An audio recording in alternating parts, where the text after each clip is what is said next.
The mechanic's hands were still grease-stained when he realized the broken-down CEO wasn't just a stranger. She was the woman who vanished from his life 15 years ago, the one he never stopped searching for. But she didn't recognize him. Not his face, not his voice, not the man who once saved her on a cold autumn night outside a university library. Daniel Reed had spent 15 years believing Elena Martinez was gone forever. Now she stood before him as Lena Whitmore, untouchable and brilliant, offering money for a simple roadside repair. And he had exactly one choice: walk away again or risk everything he'd built to protect his daughter and his broken heart. Before we dive into this story of second chances and impossible reunions, I want to invite you to stay with me until the very end. If this story touches your heart, please hit that like button and leave a comment telling me what city you're watching from. I love seeing how far these stories travel. Now, let's begin. The mountain highway stretched empty in both directions, a ribbon of asphalt cutting through pine forest that seemed to swallow sound itself.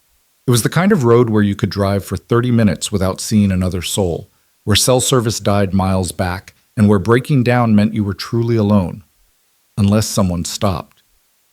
Daniel Reed's pickup truck rounded the bend at exactly 4:47 p.m., the autumn sun already sinking behind the ridgeline, casting long shadows across the pavement. He'd taken this route 1,000 times. It shaved 15 minutes off the drive from Miller's Hardware back to Riverside, the small town where he'd lived his entire life. 15 minutes meant he could pick up Mia from after-school care before they charged the late fee. 15 minutes meant he could start dinner before she got too hungry and cranky. 15 minutes mattered when you were doing it all alone. He almost didn't see the car. It was pulled halfway onto the narrow shoulder, hazard lights blinking weakly in the fading light. A Mercedes S-Class, gunmetal gray, so out of place on this rural highway, it might as well have been a spaceship. Daniel's foot moved to the brake before his brain fully processed what he was seeing. He could keep going. He was already running late. Mia would be waiting. But his mother's voice echoed in his head, the way it still did 3 years after her death. You stop for people, Danny. Always. Because someday you might be the one who needs stopping for. Daniel pulled over, gravel crunching under his tires. The woman stood beside the Mercedes with her phone raised toward the sky, arm extended like she was trying to summon a signal through sheer willpower. She wore a tailored charcoal suit that probably cost more than Daniel made in a month, her dark hair pulled back in a sleek ponytail. Even from a distance, she carried herself with the kind of composure that came from boardrooms and power lunches, not broken-down cars on isolated highways. Daniel grabbed his toolbox from the truck bed, he never went anywhere without it, and approached slowly, making sure she could see him coming. Stranded women on lonely roads had every right to be cautious. "Car trouble?" he called out, keeping his distance. She turned, and for a fraction of a second, something flickered across her face. Surprise, maybe, or recognition, though that didn't make sense. Daniel had never seen this woman before in his life. "The engine just died," she said, her voice steady despite the situation. "No warning. It was running fine, and then nothing." She gestured at the phone in her hand with a rueful smile. "And apparently, this section of highway exists in a dead zone." "Yeah, service is pretty much non-existent until you get closer to town." Daniel set his toolbox down. "Mind if I take a look?" "Please." She stepped aside, watching him with an intensity that made him suddenly aware of his grease-stained work shirt and worn jeans. "I'm Lena, by the way." "Lena Whitmore." "Daniel Reed." He extended his hand, then thought better of it, showing her his oil-stained palm. "Sorry, occupational hazard." "You're a mechanic?" The question came too quickly, too sharp with interest. "Small operation, just me mostly." He moved to the driver's side. "You mind popping the hood?" She did, and Daniel lifted it, immediately hit with that distinct smell of an overheated engine. He'd diagnosed hundreds of these over the years. His hands moved with practiced efficiency, checking connections, testing components, reading the story the engine told. "Alternator belt," he said after 2 minutes. "Snapped clean through. That's why everything just died on you. No power to keep the battery charged while you're driving. Can it be fixed?" Lena had moved closer, standing just behind his right shoulder. "Or do I need to call a tow truck?" When I can get signal, I mean. I can replace it, Daniel said, already pulling a spare belt from his toolbox. He kept a variety of them. You never knew what you'd need in a small town where the nearest auto parts store was 40 minutes away. This'll get you where you're going. You'll want to have your regular mechanic replace it with the proper part for your model, but this'll hold. He worked in silence, aware of her watching. Most people pulled out their phones or sat in their cars when he fixed things, but Lena Whitmore stood there, observing every movement like she was memorizing it. You just carry spare parts around? She asked. Habit. Daniel didn't look up, focused on threading the belt properly. In a town like Riverside, Chipotle takes about 2 hours to show up, sometimes longer. If I can fix something, I do. Riverside. That's the town about 20 minutes south of here. 25, depending on traffic, though there's rarely traffic. He tightened the final connection and straightened, wiping his hands on the rag he kept in his back pocket. Try starting it now. Lena slid into the driver's seat, and the Mercedes purred to life immediately, all its dashboard lights glowing with renewed vigor. Relief washed over her face, genuine and unguarded in a way that made her suddenly seem younger. You're a lifesaver, she said, stepping out of the car. Seriously. I was starting to imagine spending the night out here. She reached for her purse, pulling out a wallet. What do I owe you? Nothing. Daniel was already closing his toolbox. I can't just... You took time out of your day, used your parts. It's a $15 belt in 10 minutes. He met her eyes, struck by how dark they were, almost black in the dimming light. Something about them nagged at him, like a song he couldn't quite remember. I'm not going to charge you for helping. Lena stared at him for a long moment, and that strange intensity returned to her gaze. She was studying him, Daniel realized, really looking at him in a way that made him want to step back and lean closer at the same time. At least let me buy you dinner, she said. There must be a restaurant in Riverside where I can say thank you properly. I appreciate it, but I need to get home to my daughter. Daniel picked up his toolbox. You should be all set to wherever you're headed. Just remember to get that belt replaced with the right part. He was turning away when she spoke again. Your daughter. How old? The question stopped him. It was personal, the kind of thing strangers didn't usually ask, but something in her tone made it feel less intrusive and more wistful. 7, Daniel said. Her name's Mia. That's a beautiful name. Lena's expression softened. You're lucky. Yeah.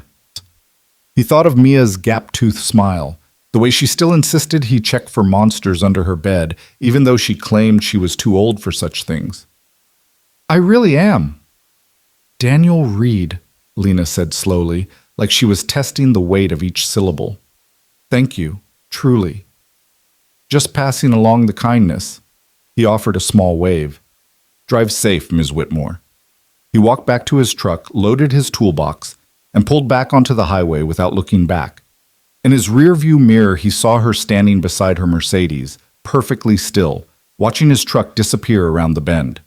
What Daniel didn't see was the way her hand rose to her mouth, or how her carefully maintained composure finally cracked. He didn't see her lean against her car, breathing hard like she'd just run a marathon. He didn't see the tears that gathered in her eyes before she blinked them away, or hear the name she whispered into the empty mountain air. Danny. What? The after-school care facility was in the basement of Riverside Elementary, a cheerful space full of beanbags and board games where working parents could leave their kids until 6 p.m. Daniel walked in at 5:20, earning a relieved smile from Mrs. Chen, the woman who ran the program. Cutting it close, Daniel, she said, but there was no judgment in her tone. Mrs. Chen had known him since he was Mia's age. She'd taught his mother before him. Car trouble on Route 17, he explained. Someone needed help. Of course they did. Mrs. Chen shook her head fondly.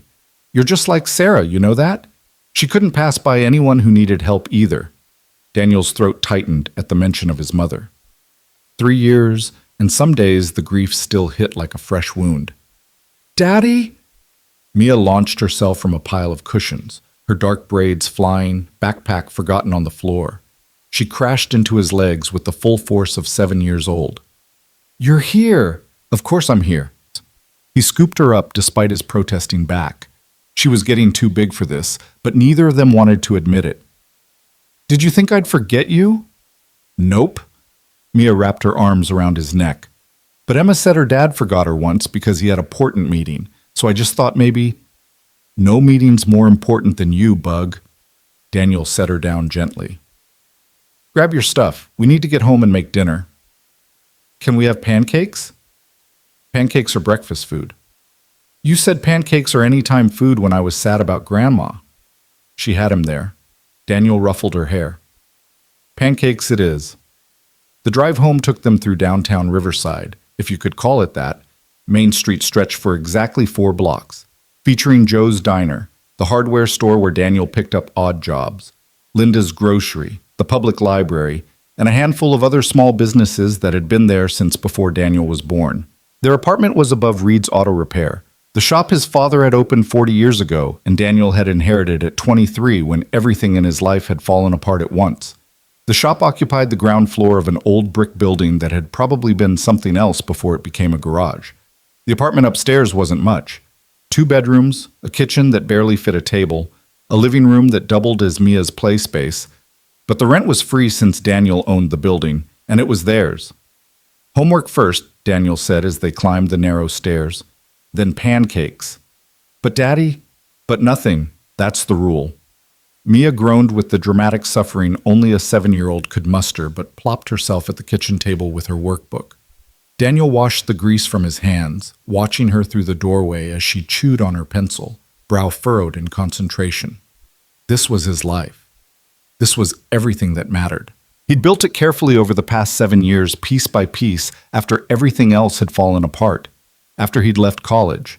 After his mother got sick. After Mia's mother, Jessica, had decided that small-town life and single motherhood weren't what she signed up for and left when Mia was 18 months old. After he'd learned that some dreams died so other ones could live. Daniel pulled out the pancake mix, cracked eggs, measured milk with practiced efficiency. This was a different kind of skill than fixing engines, but he'd gotten good at it. He'd had to. Daddy? Mia's voice drifted from the table. Do you ever get lonely? The question hit him sideways. Where'd that come from, Bug? Emma's dad has a girlfriend now. She came to pick Emma up today, and Emma says she's nice but weird because she's not her mom. Mia looked up from her homework. Do you want a girlfriend? Daniel flipped a pancake, buying time. I've got you. That's all I need. But when I'm at school, you're alone. I'm working. That's different from alone. Miss Chen says you should go on dates. Miss Chen needs to mind her business. But Daniel smiled despite himself. And you need to finish problem number 4. Mia returned to her homework, but the question lingered in the air between them. The truth was, Daniel hadn't been on a date in 7 years. Hadn't wanted to. Hadn't had time to. Hadn't met anyone who made him want to try. There had only been one person who'd ever made his heart race, who'd made him believe in the kind of love that songs and movies promised. Elena Martinez, with her brilliant smile and fierce determination, who'd sat beside him in the university library studying for finals while he worked the night security shift to pay tuition. Elena, who'd walked with him on cold autumn nights, talking about dreams and futures and all the things they'd do when they graduated. Elena, who'd disappeared without a word 15 years ago. He'd searched for her. God, how he'd searched. But Elena Martinez had vanished like smoke, and eventually Daniel had been forced to accept that whatever they'd had, whatever he'd thought they had, hadn't meant to her what it meant to him. The pancakes were perfect golden brown when he plated them. Mia abandoned her homework immediately, drowning her stack in syrup with the enthusiasm of someone who'd been promised breakfast for dinner. These are the best, she declared through a mouthful. Better than Joe's Diner. Don't let Joe hear you say that. Daniel sat across from her with his own modest stack. He'll ban us for life. They ate in comfortable silence, the kind that came from being each other's primary company. Daniel watched his daughter, saw his mother's eyes in her face, saw Jessica's stubborn chin, saw some indefinable thing that was purely Mia, fierce and funny and so full of love it sometimes scared him. I saw a fancy car today, Mia said suddenly. When Miss Chen's husband dropped off their granddaughter, it was really shiny, like a space car. A Mercedes, probably. Did it look expensive? Super expensive. Mia's eyes went wide. Do you think the person who drives it is rich? Daniel thought of Lena Whitmore, standing on that highway shoulder in her perfect suit, offering him money for a simple kindness. Probably. Would you want to be rich, Daddy? I am rich, Bug. He reached across the table to tap her nose, leaving a tiny smudge of syrup. I've got you, haven't I? That's not the same. It's better. Mia considered this, her 7-year-old brain working through the logic. I guess if you were rich, you'd be busy all the time like Emma's dad. And then who would make me pancakes for dinner? Exactly. Daniel stood to clear the plates. Now, homework finished? Almost. Then finish it while I do dishes, and then we can watch 1 episode of your show before bed. 2 episodes? 1. 1.5. Daniel laughed. You drive a hard bargain, Miss Reed. 1 full episode, and if you brush your teeth without being asked, we'll read an extra chapter tonight. Deal! Mia scampered back to the table, suddenly motivated. Daniel ran hot water in the sink, squirted soap, let his hands work through the familiar routine of washing and rinsing and drying. Through the kitchen window, he could see Main Street settling into evening, the streetlights flickering on one by one, the last few customers leaving Joe's diner. This was his world, small and simple and safe. So why couldn't he stop thinking about a stranger's dark eyes on a mountain highway? 50 miles away, in a hotel suite that cost more per night than Daniel made in a week, Lena Whitmore sat at the desk with her laptop open, her fingers poised over the keyboard, unable to type. She'd checked into the Riverside Inn, the only hotel in town, a converted Victorian mansion that tried very hard to be charming, under the pretense of needing a place to stay while her assistant arranged for a proper alternator belt replacement in the morning. It was a reasonable excuse, a logical excuse. It was also a complete lie.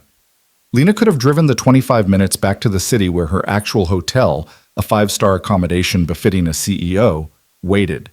She could have called her assistant and had a team of mechanics dispatched within the hour. She could have done 100 different things that didn't involve checking into a small-town inn with questionable Wi-Fi and floral wallpaper. Instead, she'd done the one thing she knew she shouldn't. She'd searched for him. Daniel Reed, Riverside. The results were sparse but telling. Reed's Auto Repair. Honest work, fair prices, family-owned since 1985. A Facebook page that hadn't been updated in months, showing a modest garage bay with 1 car lifted on the hydraulic rack. A handful of glowing reviews on Google. Daniel fixed my transmission for half what the dealership quoted. Trustworthy and kind. Went above and beyond for my elderly mother. One photo showed him in his garage, wearing the same kind of work shirt she'd seen today, holding a wrench and offering the camera a small, genuine smile. It was dated 3 years ago. Lena's fingers traced the screen, hovering over his face. 15 years. She'd looked for him for 15 years.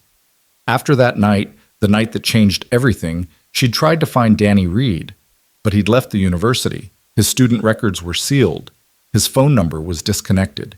He'd vanished so completely it was like he'd never existed at all. She told herself she'd imagined the connection between them, that she'd built up a security guard who walked her to her car into something more than he was, that the way he'd looked at her, the way he'd listened to her dreams, the way he'd made her feel safe for the first time in her chaotic life, that it had all been in her head. But she'd never forgotten his face, never stopped seeing his quiet smile in her dreams, never stopped wondering where Danny Reed had gone and why he'd left without saying goodbye. And today, on a random stretch of highway, covered in grease and speaking with that same gentle directness she remembered, he'd stood 3 feet away from her, and he hadn't recognized her at all. Lena closed the laptop, moving to the window.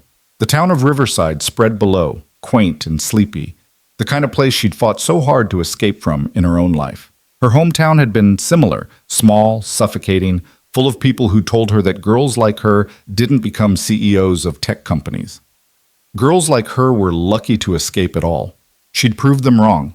She'd fought and clawed her way through college while working 3 jobs, through business school on a full scholarship, through the startup years when failure seemed more likely than success. She'd built Whitmore Technologies from a garage operation into a company worth $800 million. She'd done everything she'd dreamed of telling Danny about, back when they sat in the university library and planned impossible futures. And she'd done it all alone. Because the truth was, she'd never met anyone who made her feel the way Danny Reed had. In 15 years of dating, relationships, even one almost engagement, no one had ever looked at her the way he had. Like she was someone worth knowing, not something worth acquiring. A knock on the door startled her from her thoughts. "Ms. Whitmore?" A young woman's voice, tentative. "I'm Emily, from the front desk. I wanted to make sure you had everything you needed for the night." Lena opened the door to find a girl who couldn't be more than 22, wearing the inn's uniform polo and an eager-to-please expression. "I'm fine, thank you." "Oh, good." Emily lingered. "I don't mean to intrude, but Mr. Harrison, he owns the inn. He mentioned you might need a mechanic in the morning for your car." "I do, actually." "You should call Reed's Auto Repair." Emily pulled out her phone, already pulling up the number. "Daniel's the best. He's honest, and he won't overcharge you like some of the places in the city. Plus, he's just really nice. He fixed my car last month and let me pay in installments because I'm still in community college and money's tight." "Reed's Auto Repair," Lena repeated, something twisting in her chest. "Is that the only mechanic in town?" "Well, there's Harold's garage, but Harold's kind of grumpy and his prices are higher. Everyone goes to Daniel." Emily smiled.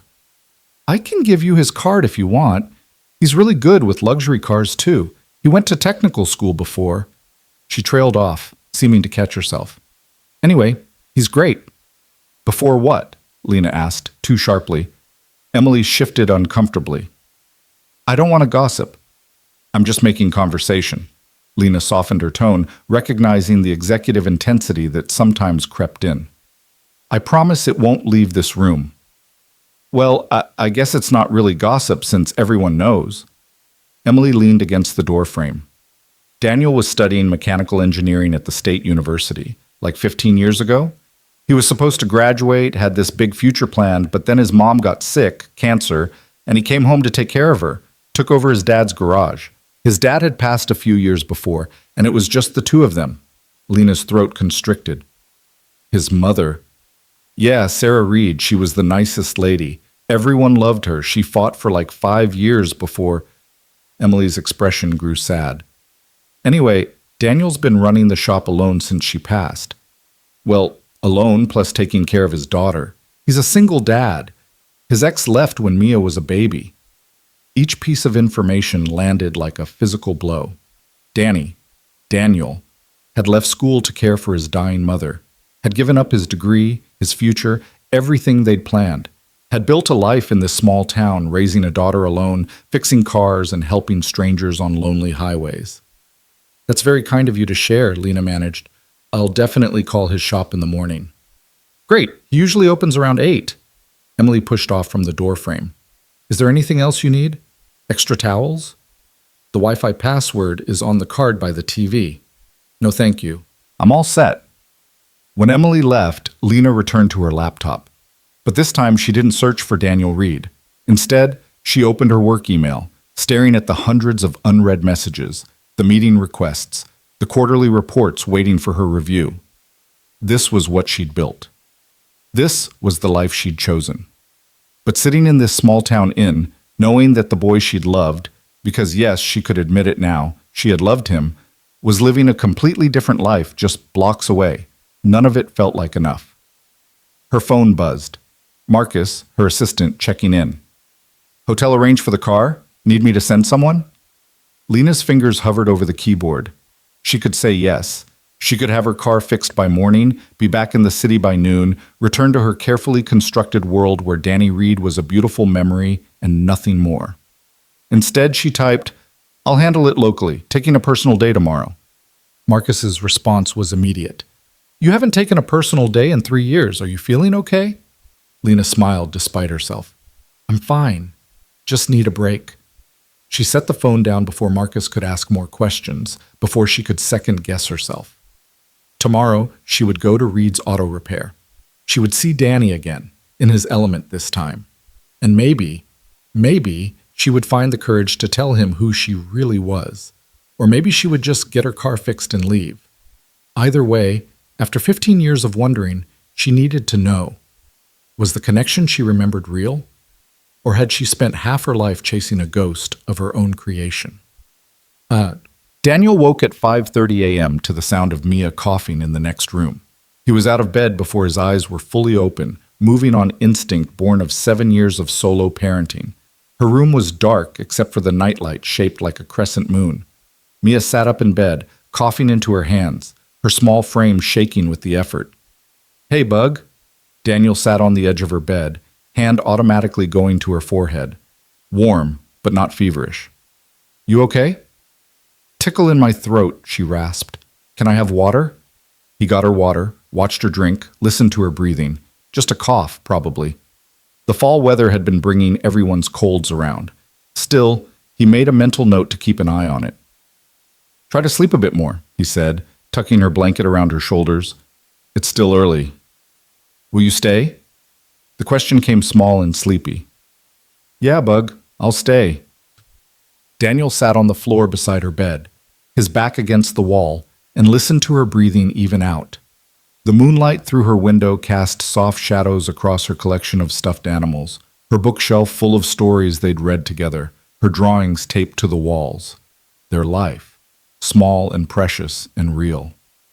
He must have dozed off, because the next thing he knew, actual sunlight was streaming through the window and Mia was shaking his shoulder. "Daddy, you fell asleep on my floor." Daniel groaned, his back protesting the night spent at an awkward angle. "Yeah, I did." "How's the cough?" Mia demonstrated with an exaggerated hack. "Better.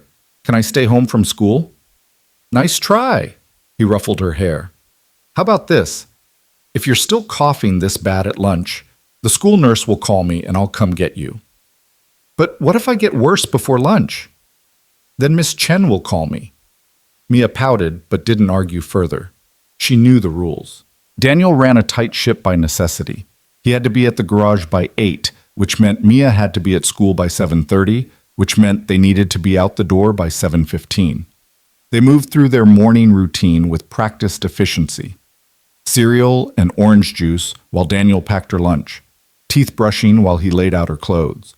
A race to see who could get their shoes on faster. Mia won, like always. "Championship match tomorrow," she reminded him as he walked her to the crosswalk where the crossing guard waited. "For my soccer team. Can you come?" "What time?" 4 o'clock. At the park. Daniel mentally reviewed his schedule. Mrs. Patterson's oil change at 3, but he could finish that in 30 minutes if he hustled. "I'll be there." "Promise?" "Promise." Mia hugged him, quick and tight, then ran to join her friends waiting on the other side of the street. Daniel watched until she was safely inside the building, then walked the 2 blocks back to the garage. Reed's Auto Repair looked exactly like what it was. A working garage owned by someone who spent more time fixing cars than fixing the building. The exterior needed paint. The sign was hand-lettered by Daniel's father 40 years ago and hadn't been updated since. The waiting area consisted of 4 mismatched chairs and a coffee maker that was older than Daniel. But the garage bay itself was immaculate. Tools organized with military precision. The floor swept clean every night. The hydraulic lift maintained perfectly. This was his father's legacy and his livelihood. Daniel treated it with the respect it deserved. He just finished his first coffee when the bell above the door chimed. Daniel looked up from the work order he was reviewing, expecting to see Harold Wilson coming to borrow a socket wrench like he did every other Tuesday. Instead, Lena Whitmore stood in his waiting area, looking even more out of place than she had on the highway. She'd traded the business suit for dark jeans and a cream sweater, but she still radiated a polish that didn't belong in his grease-stained world. "Ms. Whitmore?" Daniel set down his coffee, caught completely off guard. "Is the car giving you trouble?" "Not exactly." She stepped further inside, looking around the garage with genuine interest. "I wanted to get the alternator belt properly replaced, like you suggested. And someone at my hotel recommended your shop." "Right, of course." Daniel mentally shifted gears, moving from the surprise of seeing her to the practical matter at hand. "I can definitely take care of that for you. Did you drive the car here?" "It's parked outside." "Great. Let me get some information from you and I can have it done this morning." He pulled out his standard intake form and they went through the basics. Make, model, year, VIN number. Lena rattled off the information with the precision of someone used to dealing with details. Okay, Daniel said, setting down his pen. Give me about an hour, hour and a half. There's a diner down the street, Joe's, if you want to grab breakfast while you wait, or the library's a block over if you prefer. Actually, I was hoping I could watch.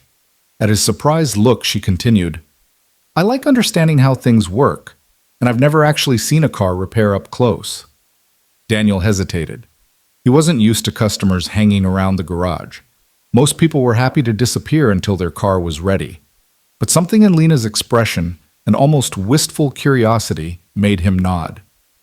Sure. Just stay clear of the lift, and if I ask you to step back, step back. Deal. He got her car up on the lift, and as he worked, he could feel her watching him with that same intensity from yesterday. It should have been distracting, but instead Daniel found himself explaining what he was doing, the same way he explained things to Mia when she asked about the garage. The alternator is this component here, he said, pointing. It charges your battery while the engine runs. The belt connects it to the engine's crankshaft. Basically, when your engine turns, the belt turns, which spins the alternator. When the belt snaps, like yours did, the alternator stops working and your battery drains fast. So the belt is crucial. Very. It's a wear item, which means it needs regular replacement.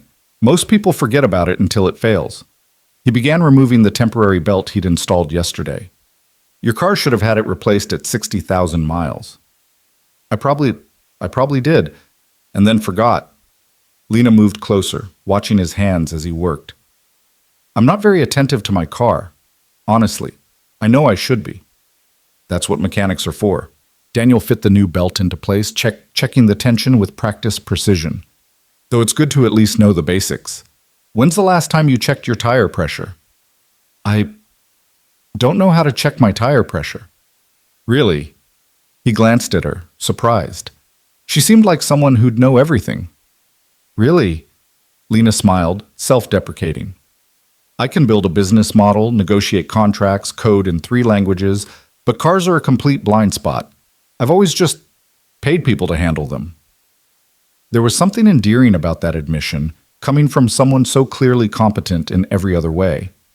Daniel finished securing the belt and lowered the lift. Tell you what, he heard himself say, when I'm done here, I'll show you how to check the tire pressure. Take 5 minutes, and it might save you from getting stranded again. I'd like that. 20 minutes later, Daniel was kneeling beside her front tire, showing Lena how to use a pressure gauge. She crouched beside him, leaning in to see, and he caught a hint of her perfume, something subtle and expensive that contrasted sharply with the smell of motor oil and rubber. You push it on firm, like this, he demonstrated. When you hear the hiss stop, you read the number here. Should match what's listed on the sticker inside your driver's door. 35 psi, Lena read, and this one is 34. A little low, but not dangerous. I'll top it off for you. As he worked, filling each tire to the proper pressure, Lena asked questions. Real questions, not the polite small talk people usually made. She wanted to know why tire pressure mattered, how often to check it, what the signs of a problem were. You're a good teacher, she said when he finished. Patient. I've had practice. My daughter asks about 1 million questions a day. He replaced the air compressor, wiping his hands. Your car's all set. I'll write up your invoice. Back in the office, Daniel calculated the parts and labor, writing it out on his standard form. When he showed her the total, Lena didn't even blink at the number, which was fair, considering she drove a Mercedes that probably cost $80,000. But as she pulled out her credit card, she paused. Daniel, she said slowly, can I ask you something? Sure. Did you ever go to Harrison State University? The question came from nowhere, hitting him like a physical blow.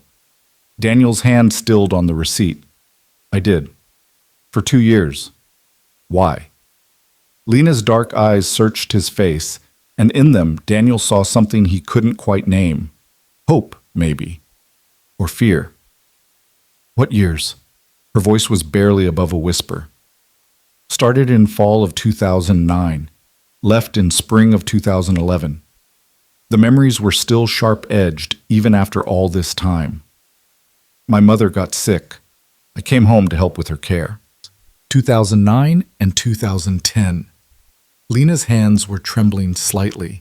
Did you work security at the library? The world tilted sideways. Daniel stared at her, really looked at her for the first time since yesterday.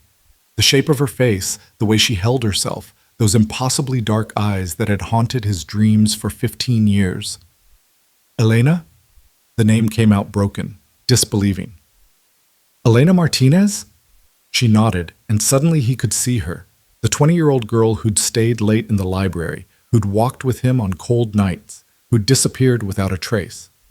The years melted away, and there she was, the first person he'd ever loved. My God! Daniel sank into his desk chair, legs suddenly unsteady. I looked for you. After that night, after everything, I looked everywhere. I looked for you too. Tears gathered in Lena's eyes, though she didn't let them fall. Danny, I've been looking for 15 years. The garage seemed to shrink around them, the world narrowing to just this moment, this impossible reunion. Daniel's mind raced through 1,000 questions, 1,000 things he wanted to say, but all that came out was, why didn't you tell me yesterday? When I was fixing your car, you knew who I was, and you didn't say anything. I wasn't sure you'd remember me. Lena's voice cracked slightly. Or want to remember. It's been so long, and you have a whole life here, and I thought, I don't know what I thought. Not remember you? Daniel stood moving around the desk without thinking, needing to close the distance between them. Elena, I searched for you for years. I went back to campus, called every Martinez in the phone book, checked social media when that became a thing. You just vanished. I changed my name, she said quietly, after graduation.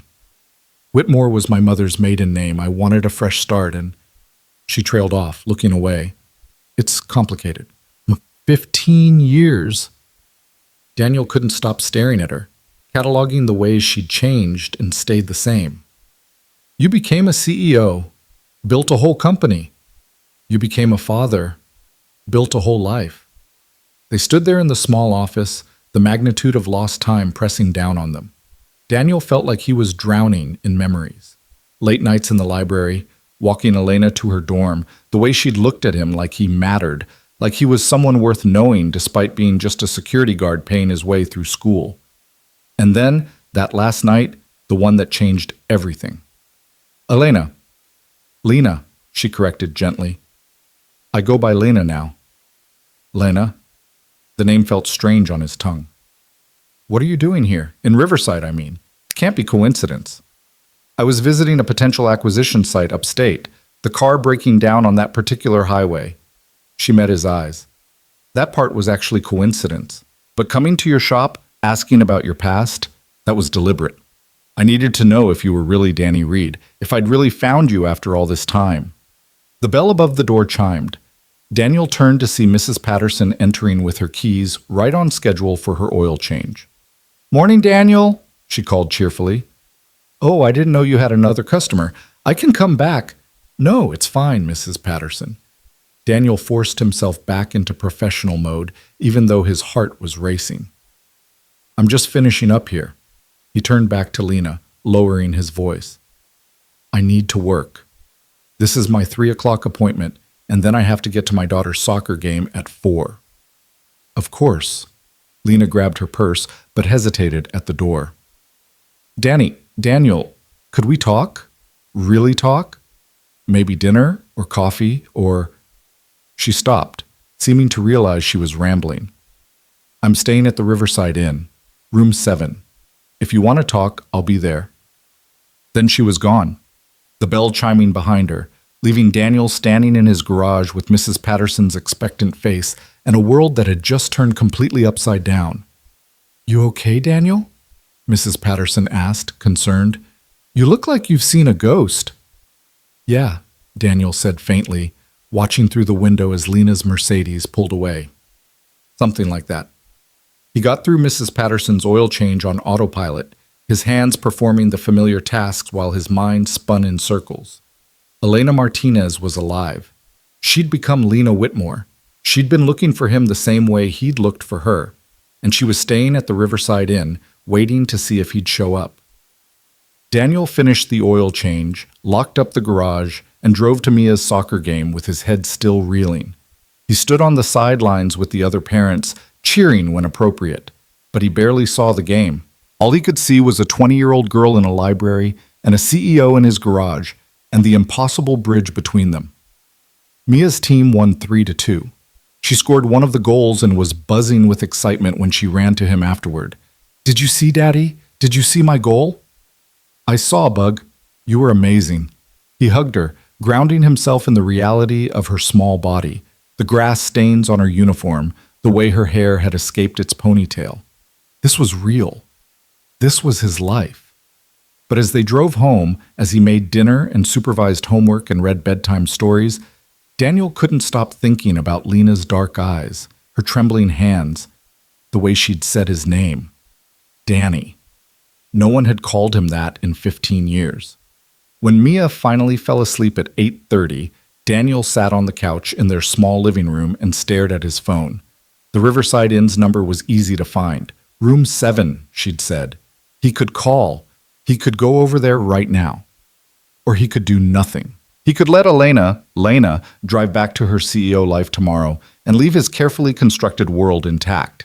But he'd spent 15 years wondering what happened to her, wondering if he'd imagined what they had, wondering if he'd ever find her again. And now she was here, in his town, waiting. Daniel picked up his phone. His hands were shaking as he dialed. The phone rang 3 times before she picked up. "Hello?" Lena's voice came through slightly breathless, like she'd run to answer. Daniel's throat went dry. He'd rehearsed a dozen opening lines in the 30 seconds it took to dial, and now every single one evaporated. "It's Daniel," he finally managed. "Daniel Reed. I mean, you know who—" "I just finished putting my daughter to bed, and I thought, I'm glad you called." The relief in her voice was palpable. "I wasn't sure you would." "I wasn't sure either." He stood up, too restless to sit, and moved to the window overlooking Main Street. The town was settling into its usual sleepy evening, the diner's neon sign flickering, a few cars passing. I don't even know what this is. Surreal, Lena offered. Overwhelming. Impossible. All of those. Daniel pressed his forehead against the cool glass. 15 years, Elena. I mean, Lena. Sorry, You can call me Elena. Her voice softened. You're the only person who ever did. The intimacy of that statement hit him hard. Why did you change it? A pause, long enough that Daniel thought the call might have dropped. Then, can we talk in person? I know it's late and you have your daughter, but I'm not leaving tomorrow. I cleared my schedule. We could meet for coffee or breakfast, or Mia has school tomorrow. I need to be at the garage by 8. Daniel ran through his mental calendar, trying to find space in a life that had no room for complications. But I close for lunch at noon. There's a park near the library where we could talk. It's usually empty midday. I'll be there at noon. Okay. Daniel's heart was hammering. Okay. I'll see you then. He hung up before he could change his mind, before the reality of what he'd just agreed to could sink in too deeply. Then he stood at the window for a long time, watching his town and wondering how something that looked so unchanged could suddenly feel so different. Sleep didn't come easily that night. Daniel lay in bed staring at the ceiling, his mind cycling through memories he'd locked away years ago. Elena studying in the library, her brow furrowed in concentration. Elena laughing at something he said, her whole face lighting up. Elena walking beside him on cold October nights, close enough that their hands almost touched. And then that last night, the one he'd replayed 1,000 times. It had been late October, just after midnight. Daniel was finishing his security rounds when he'd heard raised voices near the north entrance. He'd found Elena backing away from a guy Daniel vaguely recognized from campus. Football player, business major, someone who drove a BMW his parents bought him.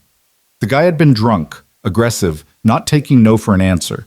Daniel had stepped between them, calm but unmovable, and the guy had eventually stumbled away with threats about getting Daniel fired.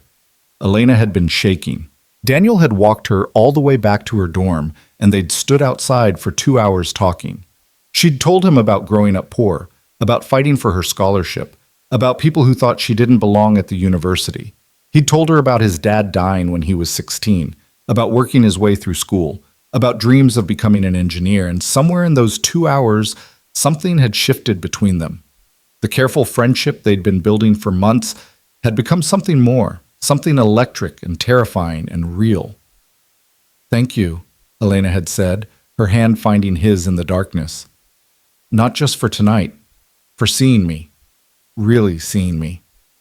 "I always see you," Daniel had replied, and meant it with his whole heart. She'd kissed him then, soft and brief and perfect. When she pulled away, her eyes had been bright with tears. "I have to tell you something," she'd said, "about my family, about where I come from. I'm not what you think." "Tomorrow," Daniel had promised, not wanting the night to end on something heavy. "Tell me tomorrow. I'm off work at 6. We can get dinner." She'd nodded, kissed him once more, and disappeared into her dorm. Daniel had never seen her again. He'd shown up at the library the next day, but she wasn't there. He'd gone to her dorm, but her roommate said she'd moved out suddenly. Family emergency. No forwarding address. He'd checked with the registrar's office, but they wouldn't give him information. He'd searched everywhere, asked everyone, and found nothing but dead ends and closed doors. Elena Martinez had vanished like smoke. For months, Daniel had wondered what he'd done wrong. What he'd said or didn't say. Whether the kiss had been a mistake. Whether she'd regretted everything in the light of day. Then his mother had gotten her diagnosis, and Daniel's life had imploded in a different way. He'd left school, come home to Riverside, and tried to bury the ghost of Elena Martinez under the weight of real-world responsibilities. But he'd never forgotten her, never stopped wondering. And now she was here, solid and real, and Daniel had no idea what to do with that. Morning came too early. Mia's cough had worsened overnight, and Daniel spent 20 minutes convincing her that yes, she still had to go to school, and no, a slight cough was not grounds for a sick day. "But what if I get worse?" she wheezed dramatically. "Then the nurse will call me, and I'll come get you." Daniel handed her the inhaler her pediatrician had prescribed for moments like this. 2 puffs, like we practiced. Mia complied, then gave him her best suffering child expression. "If I die at school, it's your fault." "If you die at school, I'll feel terrible." Daniel kissed her forehead. "But you're not going to die. You're going to have a normal Tuesday, and I'm going to pick you up at 3:30. The walk to school was slower than usual, Mia dragging her feet and milking her symptoms for maximum sympathy. Daniel let her, his mind already jumping ahead to noon, to the park, to Elena waiting there. "Daddy, you're being weird," Mia announced halfway to school. "What do you mean?" "You keep staring at nothing, and you forgot to make my lunch." Daniel's stomach dropped. "I forgot. I made it myself." Mia pulled her lunchbox from her backpack triumphantly. Peanut butter and jelly. "And I took an apple from the fruit bowl. And I packed crackers." "Bug, you're 7. You shouldn't have to." "I'm almost 8, Mia corrected. "And you were being spacey." "What's wrong?" Daniel crouched down to her level on the sidewalk, meeting her concerned eyes. "Nothing's wrong. I just have a lot on my mind with work stuff." "Is the garage okay? Are we running out of money?" "No, Bug. Nothing like that." He tucked a loose strand of hair behind her ear. "I promise, everything's fine. I'm just a little distracted." Mia studied him with the unnerving perception children sometimes had. "You look like you did when Grandma was sick, all worried and sad." The observation cut deep. "I'm not sad, just thinking about old stuff." "What kind of old stuff?" "Grown-up old stuff." Daniel stood, taking her hand. "Come on, or you'll be late." At the crosswalk, Mia hugged him extra tight before running off. Daniel watched her go, guilt settling in his chest. He was lying to his daughter, not directly, but by omission, and Mia deserved better than a distracted father who forgot to make her lunch. The morning at the garage crawled by with agonizing slowness. Daniel had 2 oil changes and a brake job scheduled, simple maintenance work he could do in his sleep, which was good because his mind was definitely not on the work. At 11:45, he closed the garage bay, locked the front door, and walked the 3 blocks to Riverside Park. It was a modest space, a playground, some benches, a walking path that circled a small pond where ducks congregated in summer. This time of year it was mostly empty, except for the occasional retiree walking a dog. Lena was already there, sitting on a bench overlooking the pond. She'd dressed down again, jeans, a simple blue sweater, minimal makeup, but she still carried that indefinable quality of someone who existed in a different world than Riverside. Daniel could see it in her posture, the way she held her phone, the expensive watch on her wrist that probably cost more than his truck. She looked up as he approached, and the smile that crossed her face was pure Elena, genuine and a little uncertain. "Hi," she said. "Hi." Daniel sat down beside her, careful to leave space between them. "Thanks for waiting." "I was early." Lena set her phone aside. "I've been sitting here trying to figure out where to start. The beginning might be good." "The beginning." She laughed, but there was no humor in it. "Okay, the beginning is that I lied to you 15 years ago. About everything." Daniel's chest tightened. "What do you mean?" "My name wasn't Elena Martinez. It was Elena Maria Martinez Vega." Lena stared at the pond, not meeting his eyes. "My father is Ramon Vega. Does that name mean anything to you?" "Should it?" "He's a real estate developer, owns half the commercial property in 3 states, worth about $2 billion. Lena's voice was flat, reciting facts. "I was his only child, the daughter he paraded at charity galas and used for photo opportunities. The perfect little princess in the family empire." Daniel tried to process this. "You told me you were on scholarship, that you worked 3 jobs to afford school." "I was on scholarship. I did work 3 jobs." Now Lena looked at him, and her eyes were fierce. "When I turned 18, I told my father I wanted to study computer science and business. He told me women didn't need degrees, just good marriages, so I left." "You just left?" "I ran." Lena's hands twisted together in her lap. "I took my mother's maiden name, applied to Harrison State under false pretenses, and cut all ties with my family. My father's people tried to find me for months, but I was good at hiding. I worked every job I could find, lived in the cheapest dorm, and pretended to be someone else entirely." "Elena Martinez, the scholarship student," Daniel said slowly. "Elena Martinez, the girl who finally got to choose her own life." Lena's voice cracked slightly. "And then I met you, and for the first time since leaving, I felt like I could actually be that person. Not the runaway daughter, not the fake identity, just me." Daniel's mind was reeling. "That night, outside your dorm, you said you needed to tell me something. About who I really was, where I came from." Lena wiped her eyes quickly. "I was going to tell you everything the next day, but that night after we said goodbye, I went back to my room and found my father's security team waiting." The pieces clicked into place with sickening clarity. "They found you." "Someone on campus recognized me from a charity event. My father had people on me within hours."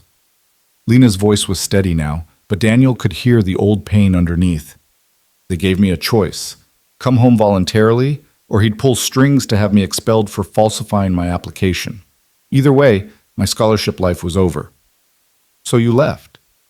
"He had me on a plane by morning. Wouldn't let me take anything except the clothes I was wearing. Confiscated my phone. I tried to call you from the airport, but his people stopped me." Lena turned to face him fully. "For 6 months, he kept me under watch. No phone, no internet, no contact with anyone from school. He thought he could break me. Thought I'd eventually give in and marry whoever he picked out. But you didn't. On my 19th birthday, I made a deal with him. I joined the family business, played the dutiful daughter, but only if he paid for me to finish my degree online. He agreed, thinking I'd be stuck in his world forever." Lena smiled, sharp and satisfied. "I spent 4 years learning everything about his business. Then I took everything I'd learned, everything I'd built, and I left again. This time with lawyers and contracts he couldn't break." "Whitmore Technologies," Daniel said. "Built from scratch with money I'd carefully siphoned from my trust fund and business investments he didn't know I was making." Lena's pride was evident. "He tried to sue me, tried to claim I'd stolen his intellectual property. But I'd been careful. Everything was mine, legally and completely." "And your relationship with him now?" "Non-existent. He disowned me 5 years ago." Lena said it matter-of-factly, like it was old news. "Best thing that ever happened to me, honestly." They sat in silence for a moment. the weight of 15 years of secrets settling between them. Daniel tried to reconcile this story with the girl he'd known, the one who'd seemed so genuine, so real. "You never tried to contact me?" he finally asked. "After you got away from him?" "I tried." Lena's voice broke. "Danny, I tried so hard, but you'd left school. Your phone was disconnected. I couldn't find any trace of you.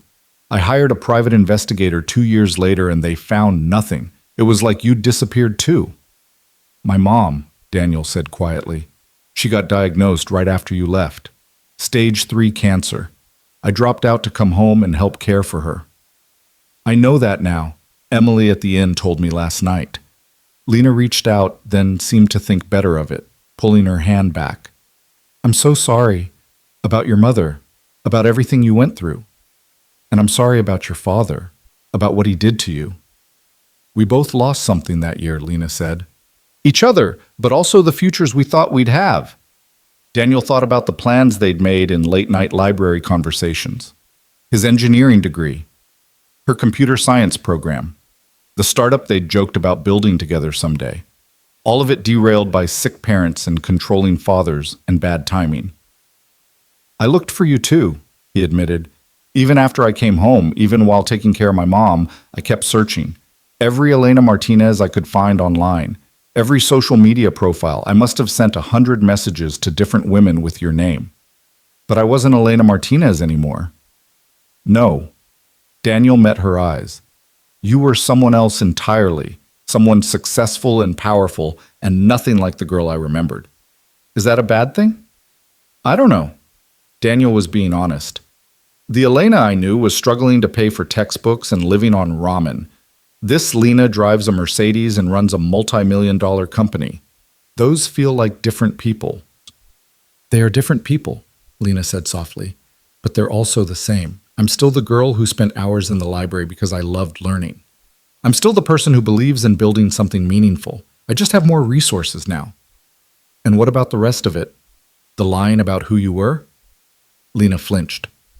"I was protecting myself. If people knew who my father was, they would have treated me differently. They would have seen his money, his power, not me. You would have seen it too." "You don't know that, don't I?" Lena's voice sharpened. "Danny, you walked me to my dorm every night for 3 months before I told you my last name. You talked to me about your dreams, your family, your life. Would you have done that if you'd known I was Ramon Vega's daughter?" Daniel wanted to say yes immediately, but honesty made him pause. "I don't know. Maybe not at first, but I would have gotten past it. Maybe." Lena didn't sound convinced. "Or maybe you would have assumed I was slumming it, playing at being poor, that I couldn't possibly understand your life. Is that what you think of me?" "No." The word came quickly, emphatic. "I think you're the kindest person I've ever met, then and now. That's why I looked for you for 15 years. That's why when my car broke down yesterday and I saw you standing there, I couldn't breathe." Daniel's heart was racing. "When did you recognize me?" "Immediately, the second you got out of your truck." Lena's eyes were bright with unshed tears. "You look the same. Older, yes, but the same. The way you move, the way you talk, the way you helped without expecting anything in return. It was like stepping back in time. But you didn't say anything." "I panicked." Lena laughed shakily. 15 years of wondering where you were, what you were doing, if you ever thought of me. And suddenly you're there, but you don't recognize me at all. I thought maybe I'd built you up in my head. Maybe what we had wasn't as real as I remembered." "It was real," Daniel said firmly. "Elena, every relationship I've had since then, I've compared to those 3 months with you. None of them measured up." "Lena," she corrected gently. "I'm Lena now. Elena Martinez died when my father's men dragged me out of that dorm." "But you said I could call you Elena." "You can. You're the only one who can." Lena turned to face him fully on the bench. "Because you knew her, the real her, not the corporate version I built to survive." Daniel studied her face, looking for the girl he'd known in the woman before him. The bones were the same.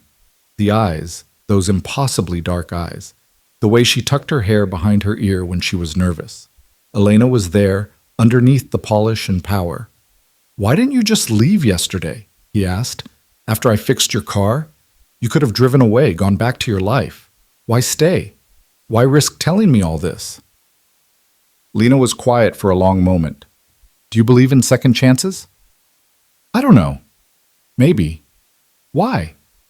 Because I spent 15 years building a company, making money, achieving everything I said I would. Lena's voice was steady, but her hands shook. And none of it felt like enough. I kept thinking, what's the point of all this success if I can't share it with someone who matters? Someone who knew me before the money, before the power, before I became Lena Whitmore. Elena, I'm not asking for anything, she interrupted. I know you have a life here, a daughter, responsibilities. I'm not trying to complicate that. She trailed off, searching for words. I just needed to know if what we had was real. If I've been chasing a ghost all these years, or if there was something worth finding. Daniel's chest felt tight. And now that you know I'm real? What then? I don't know. Lena's honesty was brutal. I don't have a plan past this conversation. I just knew I couldn't drive away without trying to find you again. A duck landed on the pond with a splash, breaking the tension. Daniel watched it paddle across the water, his mind churning through impossible scenarios. What did it mean that Lena, had found him? What was he supposed to do with this information? Tell me about your daughter, Lena said suddenly. Mia, right? The change in subject caught Daniel off guard. What do you want to know? Everything. What's she like? Does she look like you? What makes her laugh? Lena's interest seemed genuine. You said she's 7? Almost 8. Daniel pulled out his phone, finding a recent photo. Mia at her soccer game, grass-stained and grinning. She's smart, too smart sometimes. Asks questions about everything. She wants to be a veterinarian when she grows up, or a soccer player, or a chef. It changes weekly. Lena looked at the photo for a long time. She has your eyes. And your smile. She has her mother's stubborn streak. Daniel put the phone away. Jessica, my ex. She left when Mia was 18 months old. Decided motherhood and small-town life weren't for her. I'm sorry. Don't be. Jessica and I were wrong for each other from the start. We got together right after my mom's diagnosis, both of us looking for escape in the wrong places. Mia was the only good thing that came from it. Daniel leaned back against the bench. Being her dad is the best thing I've ever done. It shows. Lena's voice was soft. The way you talk about her, the way you dropped everything yesterday to get home to her. She's lucky to have you. I'm lucky to have her. Daniel checked his watch, 12:35. He needed to get back to the garage soon. Listen, I know, you have to work. Lena stood quickly, like she'd been expecting this. Thank you for meeting me, for listening to my story. I know it's a lot to process. Daniel stood too, suddenly reluctant to let this moment end. What are you going to do now? Head back to the city? I don't know yet. Lena pulled out her car keys. I still have the room at the inn for another night. I thought I might stay, see the town. It's peaceful here. It's boring here, Daniel corrected. Nothing happens in Riverside. Sometimes boring is good. Lena smiled, and for a second she looked exactly like the girl from the library. Besides, something happened. I found you. They walked back toward Main Street together, the silence between them less awkward than it should have been. At the corner where their paths diverged, Daniel toward the garage, Lena toward the inn, they stopped. Can I ask you something? Lena said. And you can say no. I'll understand completely. Okay. Can we do this again? Tomorrow, maybe? Not talking about the past, just getting to know who we are now? She rushed on before he could answer. I know it's presumptuous. I know you have no reason to trust me after I disappeared, but I'd like to try being friends again, if you're willing. Daniel should have said no, should have drawn a clear line between his quiet life and this woman who represented everything complicated and uncertain, should have protected himself and Mia from the risk of caring about someone who would inevitably leave. Instead, he heard himself say, "Coffee tomorrow morning? There's a place called Bean Street that opens at 6. I could meet you there before I open the garage." Lena's face lit up. 6 a.m. coffee sounds perfect.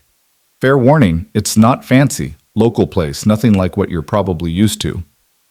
I lived on gas station coffee for 2 years while building my company. Lena grinned. I think I'll survive. They said goodbye, and Daniel walked back to the garage with his head spinning. He'd just agreed to see her again, to let Lena, back into his life, even just as friends. What was he thinking? The afternoon passed in a blur of routine work. Daniel changed brake pads, rotated tires, fixed a muffler that was held on with duct tape and prayer. His hands did the work while his mind replayed the conversation in the park over and over. At 3:30, he closed up and drove to Mia's school. She came running out with her friend Emma, both girls giggling about something that had happened at recess. Daddy! Mia threw herself into his arms. I didn't die at school. I'm very proud of you for staying alive. Daniel hugged her tight. How was your day? Good. We had art class, and I made a painting of a dragon. Mrs. Martinez said it was very creative. Mrs. Martinez has good taste. The name hit him like a physical blow. Martinez. The name Elena had borrowed from her mother. The name that had led him down 100 dead ends over the years. Daddy, you're being weird again, Mia said, peering up at his face. Are you sure everything's okay? Everything's fine, Bug. He set her down, taking her backpack. How about we stop at the grocery store on the way home? We're out of cereal. Can we get the kind with marshmallows? The kind with some marshmallows and also some actual nutrition. Deal. At Linda's grocery, Mia pushed the cart while Daniel grabbed essentials. He was reaching for milk when a familiar voice said, Small world. Lena stood 3 feet away, holding a basket with wine, crackers, and cheese. She'd changed into running clothes, expensive-looking athletic wear that somehow made her fit into the small grocery store even less than the business clothes had. Miss Whitmore, Daniel said, hyper-aware of Mia watching them curiously. Didn't expect to see you here. The inn doesn't have room service. Lena's eyes flicked to Mia, and something soft crossed her face. This must be Mia. Hi, Mia said with the fearless curiosity of childhood. Are you Daddy's friend? We're old friends, Lena said carefully. From a long time ago. Like from before I was born? Exactly like that. Mia studied Lena with the intensity of a detective. You're very pretty, and your shoes are cool. Are they for running? They are. Do you run? I play soccer. Running's just part of it. Mia demonstrated with a quick sprint down the aisle, then back. See? I'm fast. Very fast, Lena agreed, smiling genuinely now. Daniel watched them interact, something strange and painful twisting in his chest. This should have been awkward, his daughter meeting the woman who'd haunted his memories for 15 years. Instead, it felt almost natural. We should let Ms. Whitmore finish her shopping, Daniel said, gently steering Mia away. We still need cereal, Bug. It was nice meeting you, Mia, Lena said. You too. Mia waved, then turned to Daniel as they walked toward the cereal aisle. She's nice. How come you never mentioned her before? Like she said, we were friends a long time ago. We lost touch. But now you found each other again? Something like that? That's good. Mia grabbed the cereal box she wanted. Everyone needs friends, Daddy. Even grown-ups. Out of the mouths of children, Daniel thought. They finished shopping and checked out, Lena already gone by the time they reached the register. At home, Daniel made dinner, spaghetti with marinara sauce, one of Mia's favorites, while she did homework at the kitchen table. Daddy? Mia asked during dinner. Do you think Ms. Whitmore is lonely? Daniel nearly choked on his pasta. What? She was buying dinner for one person, just like we do sometimes when it's you and me. Mia twirled spaghetti on her fork. I think she might be lonely. What makes you say that? She had sad eyes, like you do sometimes when you think I'm not looking. Daniel set down his fork, stunned by his daughter's perception. Bug, I'm not sad. Not all the time, but sometimes, when you think I'm asleep, I hear you walking around, like you can't sleep. Mia met his eyes seriously. Grandma said sometimes grown-ups carry heavy things they don't talk about. Your grandmother was a wise woman. So is Miss Whitmore lonely? I don't know, Bug. Maybe. Daniel chose his words carefully. Being successful doesn't always mean being happy. Then maybe you should be her friend again, for real this time. Mia returned to her spaghetti like this was the simplest solution in the world. After dinner, Daniel supervised teeth brushing and read 3 chapters of their current book, a fantasy about a girl who discovered she could talk to animals. Mia fell asleep during chapter 3, her hand curled under her cheek, looking impossibly young. Daniel sat there for a while, watching her breathe, thinking about the strange turns life took. 15 years ago, he'd been a college kid in love with a girl he barely knew. Now he was a single father running a garage, and that girl had become a CEO who bought wine and cheese at his local grocery store. His phone buzzed. A text from an unknown number. "This is Lena. Got your number from your business card. I hope that's okay." Daniel stared at the message, his thumb hovering over the keyboard. He could ignore it, could maintain professional distance, could protect the quiet life he'd built. Instead, he typed, "It's okay. See you at 6 a.m. The response came immediately. "Looking forward to it. Sleep well, Danny." No one had called him Danny in 15 years. Daniel closed his eyes, letting the weight of the day wash over him. Tomorrow he'd have coffee with Lena, and they'd try to build something new from the ashes of what they'd lost. Whether that was friendship or something else, he had no idea. But for the first time in a very long time, Daniel Reed felt something other than the comfortable numbness of routine. He felt possibility, and that was either the best thing that could happen or the most dangerous. He supposed he'd find out which at 6 a.m. Daniel woke at 5:15, 15 minutes before his alarm, his body betraying the anxiety his mind had been trying to suppress. He lay in the darkness of his bedroom, listening to the house settle around him, the familiar creaks and sighs of old wood and older pipes, and wondered what the hell he was doing. Coffee with Lena, whatever he was supposed to call her now. He showered quickly, dressed in clean jeans and his least faded flannel shirt, then stood in front of the bathroom mirror trying to see himself through her eyes. 40 years old, though people usually guessed younger. Lines starting around his eyes from squinting at engine parts in bad lighting. Calloused hands that no amount of soap could quite clean. A man who looked exactly like what he was. A small-town mechanic who'd never left home. What did a CEO see when she looked at him? Mia was still asleep when he checked her room at 5:45. He left a note on the kitchen table. "Gone to get coffee before work. Mrs. Chen is picking you up at 7:15. Love you, bug." And slipped out into the pre-dawn darkness. Bean Street Coffee occupied a narrow storefront between the hardware store and a law office that had been closed since the lawyer retired 3 years ago.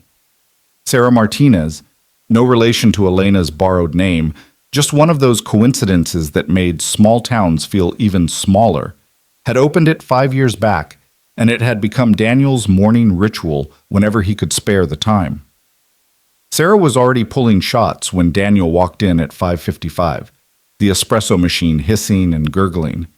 "You're early," she said without looking up, "and you're wearing your good shirt. What's the occasion?" "Can't a man just want coffee?" "Not when that man is you." Sarah turned, really looking at him now, and her eyebrows rose. "Oh, you're meeting someone. Is it that obvious?" "Daniel Reed, you've been coming here for 5 years wearing the same 3 work shirts. Today you're in flannel that's actually been ironed." Sarah grinned. "So who is she?" "An old friend." Daniel leaned against the counter, grateful the shop was empty. "From college. She's in town for a few days." "The woman with the Mercedes?"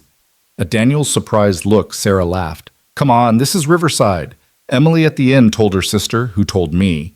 Apparently this woman is some kind of big-shot CEO, and you fixed her car on the highway." "Yeah, that's her." "And now you're having 6 a.m. coffee together." Sarah started making his usual order without asking. "That's interesting." "It's just coffee, Sarah." "Uh-huh." Sarah's tone suggested she didn't believe that for a second. "Well, good for you. You deserve some excitement that doesn't involve Mia's school projects or broken transmissions." The bell above the door chimed. Daniel turned to see Lena walking in, and his breath caught despite himself. She'd dressed down again, dark jeans, a gray sweater, her hair loose around her shoulders instead of pulled back. She looked younger like this, more like the Elena he remembered. But there was no mistaking the confidence in the way she moved, the expensive watch on her wrist, the designer bag over her shoulder. "Hi," she said, smiling tentatively at Daniel before turning to Sarah. "Good morning." "Morning!" Sarah's customer service voice clicked on, bright and cheerful. "What can I get you?" "Americano, please, 2 shots." "You got it." Sarah set Daniel's coffee on the counter, black, 1 sugar, and started on Lena's order. "So, you're the Mercedes woman." Lena blinked. Yes?" "Small town," Daniel explained. "Everyone knows everything." Apparently, Lena pulled out her wallet, but Daniel had already handed Sarah a 20. "I've got it," he said. "You don't have to, I know." He picked up his coffee and moved to a table by the window, where Main Street was just starting to wake up in the gray dawn light. Lena joined him a moment later, wrapping her hands around her cup like she needed the warmth. "Thank you for meeting me. I wasn't sure you'd actually show up." "I said I would." "People say a lot of things." Lena took a sip of her coffee, her eyes closing briefly. "Oh, that's good. Really good." "Sarah knows what she's doing." Daniel watched her over the rim of his cup. "You look tired." "I didn't sleep much." Lena's honesty was disarming.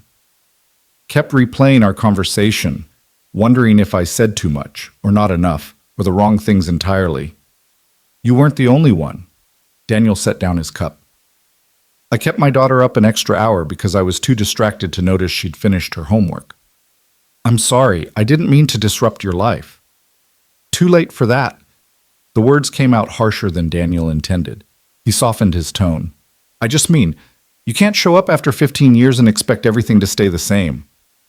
"I know." Lena looked down at her coffee. "For what it's worth, my life is disrupted too. I've never taken a personal day without planning it months in advance. My assistant thinks I'm having a breakdown." "Are you?" "Maybe." She met his eyes. "Is that crazy? Dropping everything because I randomly found my first love on a highway?" The word love hung between them, heavy and undeniable. Daniel's heart hammered against his ribs. "I don't know if it's crazy," he said carefully, "but I do know we need to be realistic about this, whatever this is." "Meaning?" "Meaning you have a life in the city, a company to run. I have a daughter and a garage and roots that go 6 feet deep in this town." Daniel forced himself to say what needed saying. "Even if we wanted to try again, and I'm not saying we do, I can't see how it would work." Lena flinched like he'd struck her. "So this is just closure. We have coffee, acknowledge what we had 15 years ago, and then go our separate ways?" "I don't know what this is." Daniel's frustration leaked through. "You tell me, Elena. You're the one who stayed in town. You're the one who showed up at my garage. What do you want from me?" "I want—" Lena stopped, seeming to struggle with the words. "I want to know if I've been chasing a ghost. If what we had was as real as I remember, or if I've built it up in my head into something it never was. And how do we figure that out? By spending time together, talking, getting to know who we are now instead of who we were then." Lena leaned forward. "Danny, I know I have no right to ask anything of you. I know showing up like this is selfish, but I can't walk away without trying." "Trying what exactly?" "To see if there's still something here worth building on." Daniel wanted to say no, wanted to protect himself and Mia from the inevitable heartbreak when Lena got bored with small-town life and went back to her CEO world. But the hope in her eyes, the vulnerability in her voice, broke through his defenses. "I have Mia to think about," he said finally. "She's my priority, always. I would never ask you to choose between us." "People say that. Then they get frustrated when a 7-year-old's needs come first." "I'm not people." Lena's voice was firm. "And I meant what I said yesterday. I'm not asking you to change anything. I'm asking for a chance to be part of your life as it is. You don't know what my life is like. Then show me." The challenge in her tone was unmistakable. "I've got 3 more days before I absolutely have to be back for a board meeting. Show me Riverside. Show me what you've built. Let me see if I can fit into it, instead of assuming I can't." Daniel should have said no. Every logical part of his brain screamed that this was a terrible idea. But the part of him that had spent 15 years wondering what if couldn't quite form the word. 3 days, he he said. But if Mia needs me, everything else stops. And if at any point you decide this isn't what you want, you tell me. No disappearing this time. No disappearing, Lena agreed. I promise. They sat in silence for a moment, sipping coffee while dawn broke properly over Main Street. Sarah was serving a couple of early morning regulars now, studiously not looking in their direction, though Daniel could feel her curiosity from across the room. Tell me about your company, Daniel said finally. Whitmore Technologies. What do you actually do? We build software solutions for small to medium businesses. Lena's whole demeanor changed when she talked about work.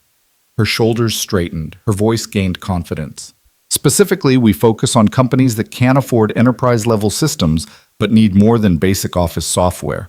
Custom inventory management, client relationship tools, automated billing systems. That sounds complicated. It's basically just making life easier for people trying to run businesses, Lena smiled. Like if you wanted a system to track customer appointments, parts inventory, billing history, and have it all talk to each other, that's what we'd build. Daniel thought about his own garage, his handwritten appointment book, the parts inventory he kept in his head, the filing cabinet full of customer records. That might actually be useful. It would be. But you'd never pay for it because you're doing fine with your current system, and why fix what isn't broken? Lena's insight was uncomfortably accurate. That's the challenge, convincing people like you that there's a better way. People like me, Daniel repeated. Small-town mechanics who don't know any better? People who've made something work through sheer determination and don't trust easy solutions. Lena's tone was gentle, not condescending. You're not my target market anyway. I focus on businesses with 5 to 50 employees, companies big enough that manual systems are breaking down, but too small for the big software companies to care about. And that's profitable? $800 million profitable.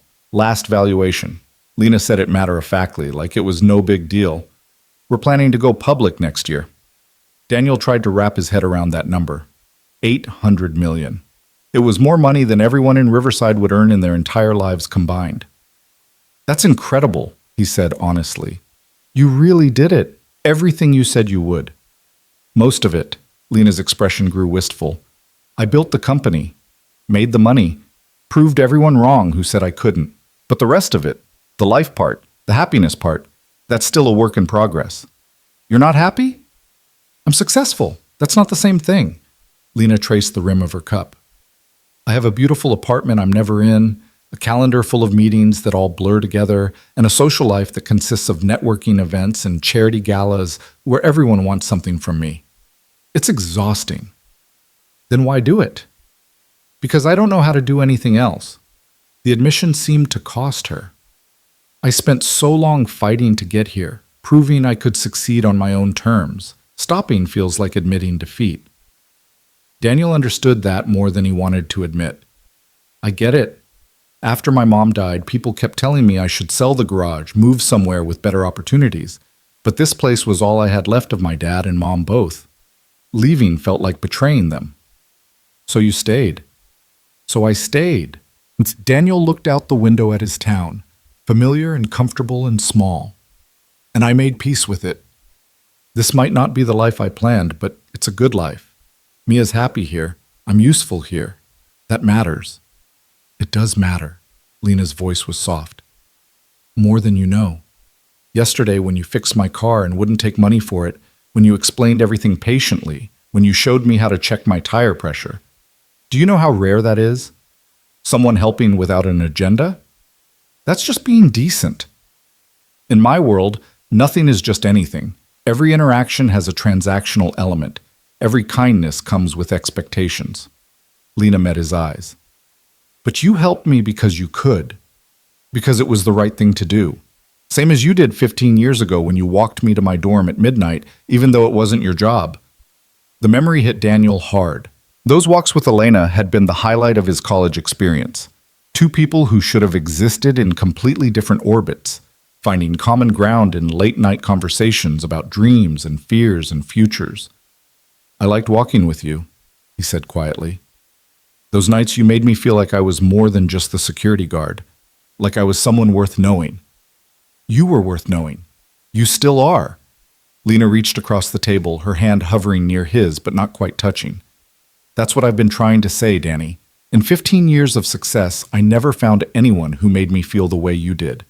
Like I could be myself without pretense or performance. Daniel looked at her hand, so close to his, and felt the pull of old feelings mixing dangerously with new ones. Elena, I need you to understand something. I'm not that college kid anymore. I'm a single father with limited time and even more limited energy. I can't offer you excitement or adventure or anything beyond this small town. I don't want excitement, Lena's voice was fierce. I have excitement. I have adventure. What I want is real. Someone who sees me, not my bank account, or my company, or my last name. That's a lot of pressure to put on someone you haven't seen in 15 years. I know. Lena finally pulled her hand back, wrapping it around her coffee cup. I'm not trying to rush anything. I'm just asking for a chance to see if what we had could grow into something new. Before Daniel could respond, his phone buzzed. A text from Mrs. Chen. Mia's cough is worse this morning. Might want to keep her home from school. Daniel's stomach dropped. I need to go. Mia's not feeling well. Of course. Lena stood immediately. Is she okay? Do you need anything? Just a common cold, probably, but I should check on her. Daniel was already moving toward the door. I'm sorry, don't apologize. Go take care of your daughter. Lena followed him out onto the sidewalk. Can I help? I could pick up medicine, or we'll be fine. Daniel's mind was already shifting into dad mode, running through symptom checklists and medication dosages. I'll call you later, okay? Okay, Kay. Lena watched him unlock his truck. Danny, thank you for meeting me, for giving me a chance. Daniel nodded, already pulling out his phone to call Mrs. Chen back. As he drove the 3 blocks home, he could see Lana in his rearview mirror, standing alone on the empty street, and something in his chest twisted painfully. Mrs. Chen was waiting outside his building with Mia, who looked miserable. Red nose, watery eyes, the kind of cough that came from deep in the chest. I was about to take her to school, but she got worse, Mrs. Chen explained, her hand on Mia's forehead. No fever, but that cough sounds rough. Thanks for bringing her home. Daniel scooped up his daughter, who buried her face in his shoulder. Come on, Bug. Let's get you back to bed. Upstairs, he settled Mia on the couch with blankets, cartoons, and a dose of children's cough medicine. She curled up in her usual sick kid position, knees tucked, favorite stuffed elephant clutched tight, and looked up at him with sad eyes. I'm sorry, Daddy. For what? For being sick. I know you had to work today. Daniel's heart broke a little. Bug, you never have to apologize for being sick. Work can wait. You're what matters. But what about your friend, the pretty lady from the store? She understands. Daniel tucked the blanket around her shoulders. Right now, you're my only priority. Mia seemed satisfied with that answer, her eyes already drooping from the medicine. Daniel sat beside her, one hand resting on her back, feeling the slight wheeze in her breathing. Not pneumonia bad, but definitely stay home and monitor bad. His phone buzzed. A text from Lena. How is she? Daniel replied one-handed. Bad cold, keeping her home today. Can I bring anything? Soup? Medicine? He should say no. Should maintain boundaries, but his fridge was mostly empty, and the thought of leaving Mia alone even for 10 minutes to run to the store made him anxious. Chicken soup from Joe's Diner would be great, if you don't mind. On it. 20 minutes later, there was a soft knock on his door. Daniel opened it to find Lena holding a bag from Joe's Diner and a pharmacy bag. Soup, as requested, she said quietly, clearly aware of Mia sleeping on the couch. And I grabbed some children's cold medicine, tissues, and popsicles because my mom always said popsicles help sore throats. Daniel took the bags, overwhelmed by the simple kindness. You didn't have to do all this. I wanted to. Lena peeked past him at Mia. She looks so small when she's sleeping. She is small. Daniel set the bags on the kitchen counter, keeping his voice low. Some days I forget she's only 7. She acts so grown up, especially since it's just the 2 of us. That must be hard, not having anyone to share it with. You get used to it. Daniel started unpacking the soup. When she was a baby, before Jessica left, I used to panic about every little thing. Now I've got it down to a system. Cough medicine every 4 hours, fluids, rest, monitor for fever. If she's not better in 3 days, call the pediatrician. Lena watched him move around the kitchen with the efficiency of long practice. You're a good father. I'm her father. It's not about good or bad, it's just what you do. Not everyone does it well. Lena's voice carried old pain. My father had every resource in the world and still couldn't be bothered to actually parent. Daniel stopped, really looking at her. I'm sorry. That must have been lonely. It was. But it taught me what kind of parent I never want to be. Lena smiled sadly. Not that I'm in any position to have kids. I can barely keep a plant alive. You'd be surprised what you can do when you have to. Daniel poured soup into a bowl, checking the temperature with his finger.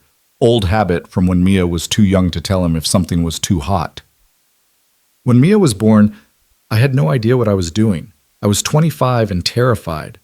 But you figure it out because the alternative is letting them down.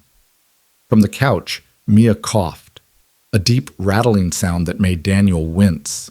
He brought her the soup, helping her sit up enough to eat a few spoonfuls before she shook her head. Tummy hurts, she whispered. Okay, Bug. Just rest then. Daniel set the soup aside, his hand automatically going to her forehead. Still no fever, thank goodness. Mia's eyes focused on Lena, standing uncertainly in the kitchen doorway. Hi, Ms. Whitmore. Hi, Mia. I heard you weren't feeling well. I have a yucky cold. Mia coughed to demonstrate. Daddy's taking care of me, though. He always does. Your dad is very good at taking care of people. Lena moved closer, kneeling beside the couch so she was at Mia's eye level. I brought popsicles. Do you think you could eat one? They might help your throat. What kind? Cherry and orange. Cherry's my favorite. Mia perked up slightly. Daniel retrieved a popsicle, unwrapping it and handing it to Mia, who sucked on it gratefully. Color returned to her cheeks a bit, and her eyes brightened. Thank you, Miss Whitmore, Mia said politely. You can call me Lena if you want. Lena. Mia tested the name. That's pretty. Are you and Daddy really old friends? We are. From before you were born. That's what Daddy said. Mia looked between them with innocent curiosity. Did you used to go on dates? Daniel nearly choked. Bug. It's okay, Lena said, amusement dancing in her eyes. We weren't exactly dating, but we spent a lot of time together. Your dad used to walk me home at night to make sure I was safe. That sounds like Daddy. He's always helping people. Mia took another lick of her popsicle. He helped Mrs. Chen fix her car for free, and he always carries groceries for old people even when they don't ask. Those are good things to do, Lena said softly. Uh-huh. Daddy says being kind doesn't cost anything, so you should be kind whenever you can. Mia yawned hugely. I'm sleepy again. That's the medicine, Bug. Close your eyes. Daniel eased her back down, taking the half-eaten popsicle. Within minutes, Mia was asleep again, her breathing slightly less labored. Daniel gestured for Lena to follow him into the kitchen, where they could talk without waking her. She's sweet, Lena said. Really sweet. You've done an amazing job with her. She makes it easy, most of the time.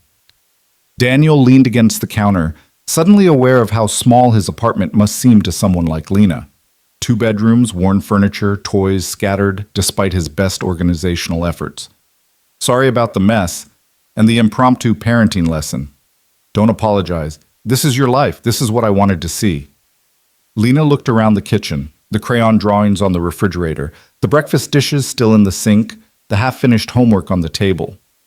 It's real. It matters. It's also exhausting and chaotic and completely unglamorous.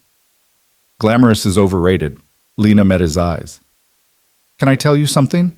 Yesterday, after we talked in the park, I went back to the inn and worked for 6 hours. Conference calls with Tokyo, spreadsheets, quarterly projections, all the things that usually make me feel successful and important.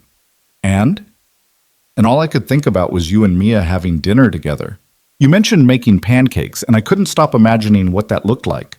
The 2 of you in this kitchen, talking about her day, just being together. Lena's voice cracked slightly. I have a penthouse apartment with a view of the city skyline, and I eat takeout alone while answering emails. That's my glamorous life. Daniel didn't know what to say to that. The loneliness in her voice was almost painful to hear. "You should stay," he found himself saying. "I'm going to be here all day with Mia anyway. You could hang out, see what my actual life looks like, if you want." "Are you sure? I don't want to intrude." "You already brought soup and popsicles. Might as well stay and see if your contribution actually helps." Daniel managed a small smile. "Fair warning, it's going to be incredibly boring. Cartoons, medicine schedules, and making sure she stays hydrated."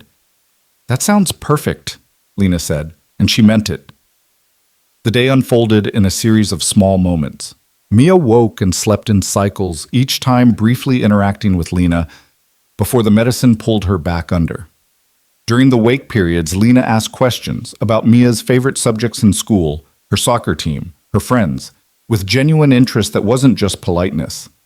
During the sleep periods, Daniel and Lena talked, really talked, the way they used to in the library 15 years ago. She told him about building her company from scratch, the early failures, the moment it all clicked. He told her about the first time he kept the garage open all night to finish a repair for a single mother who needed her car for work the next morning. "You still do that, don't you?" Lena said. "Prioritize people over profit." "It's not sustainable business practice," Daniel admitted, "but I sleep better at night." Around 2 p.m., Mia woke up hungry.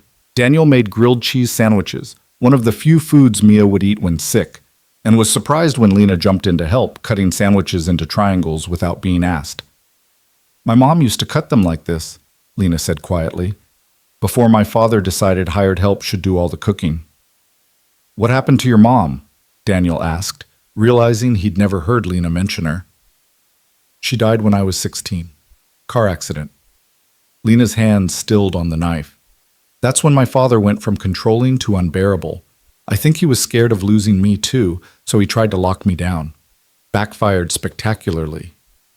I'm sorry about your mom." "Me too. She would have liked you." Lena resumed cutting. "She always said the measure of a man was how he treated people who couldn't do anything for him. You would have passed that test." They ate lunch together, the three of them, Mia perking up enough to tell Lena about her soccer team's championship hopes and her teacher who sometimes brought her dog to school. It felt strangely domestic, like something that could be normal if circumstances were different. After lunch, Mia wanted to watch her favorite movie, an animated film about dragons Daniel had seen approximately 400 times. Lena settled on the couch beside her without hesitation, and Mia immediately curled into her side like she'd known Lena her whole life. Daniel watched them from the kitchen, something tight and painful in his chest.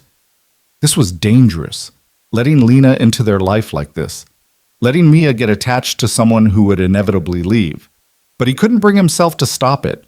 By evening, Mia was feeling well enough to be bored, which Daniel knew from experience meant she was on the mend.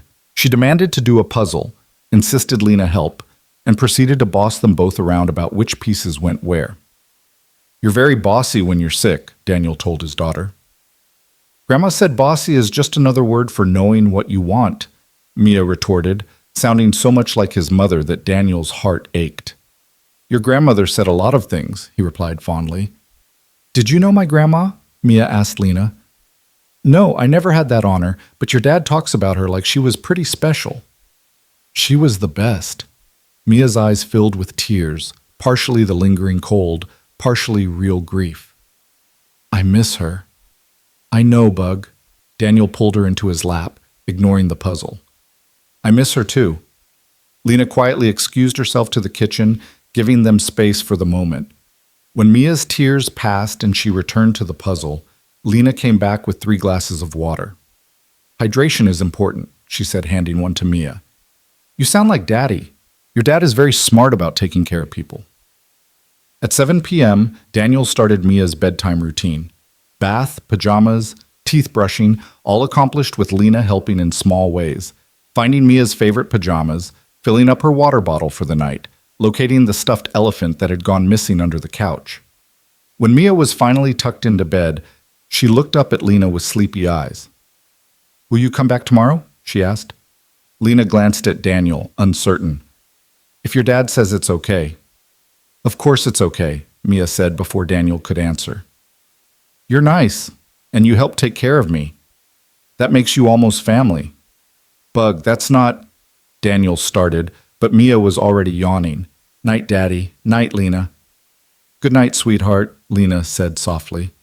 Daniel read 2 chapters of their current book, but Mia was asleep before he finished the second one. He turned out her light and found Lena waiting in the living room gathering her things. I should go, she said. Let you have your evening. You don't have to rush off. Daniel was surprised to find he meant it, unless you need to work or something. I should probably check my email, but honestly, Lena smiled. This has been the best day I've had in years.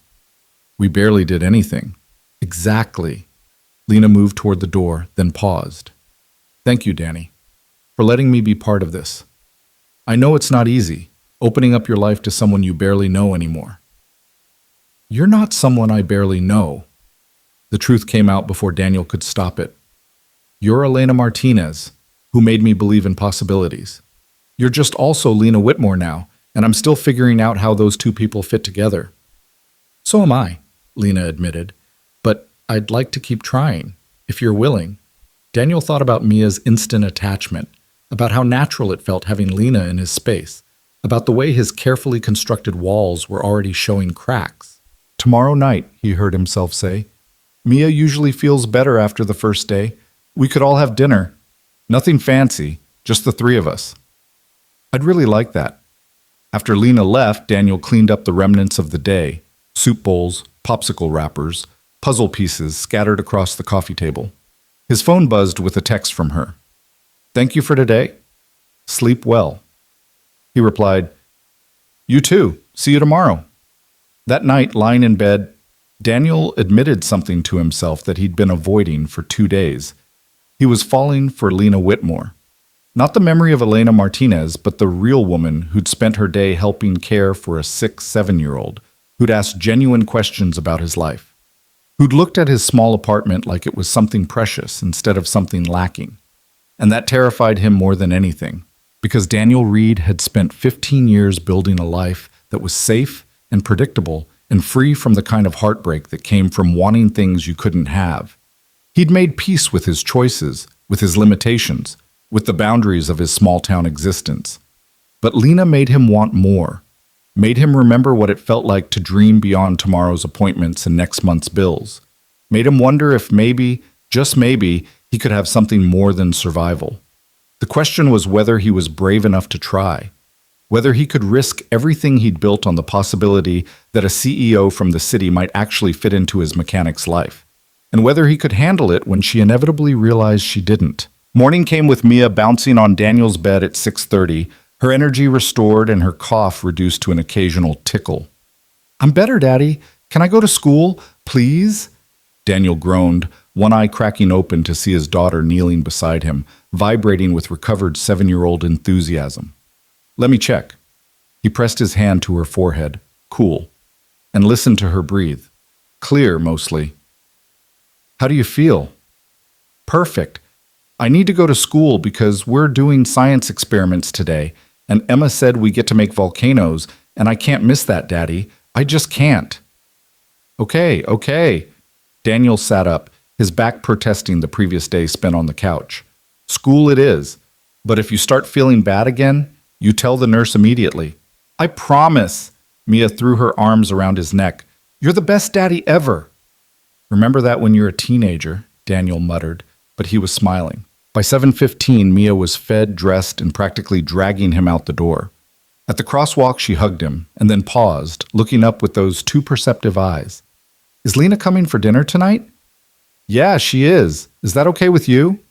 It's great. Mia's grin was enormous. I like her, Daddy. She's nice, and she doesn't talk to me like I'm a baby, and she knows about computers and stuff. Can she teach me about computers? We'll see, Bug. Now go before you're late. Daniel watched her run across the street, her backpack bouncing, and felt that familiar mixture of pride and terror that came with single parenthood. Mia was getting attached to Lena, fast. And if this thing between them didn't work out, it wouldn't just be his heart that broke. The garage was busy that morning, 3 oil changes, a transmission that needed rebuilding, and Mrs. Patterson back again because her check engine light had come on. Daniel lost himself in the work, hands moving through familiar patterns while his mind spun in circles about the evening ahead. Around 11, his phone rang. Lena's name on the screen made his heart jump. "Hey," he answered, wiping grease on his work rag. "Hi, bad time?" "Just finishing up a job. What's up?" "I was thinking about tonight." Lena sounded nervous. "Would it be weird if I brought groceries? I thought maybe I could cook dinner for the three of us." Daniel blinked, surprised. "You cook?" "I used to, before my life became nothing but takeout and catered events. I'm not amazing at it, but I can manage a decent meal." She paused. "Unless you'd rather I didn't. I don't want to overstep." "No, that sounds nice, actually."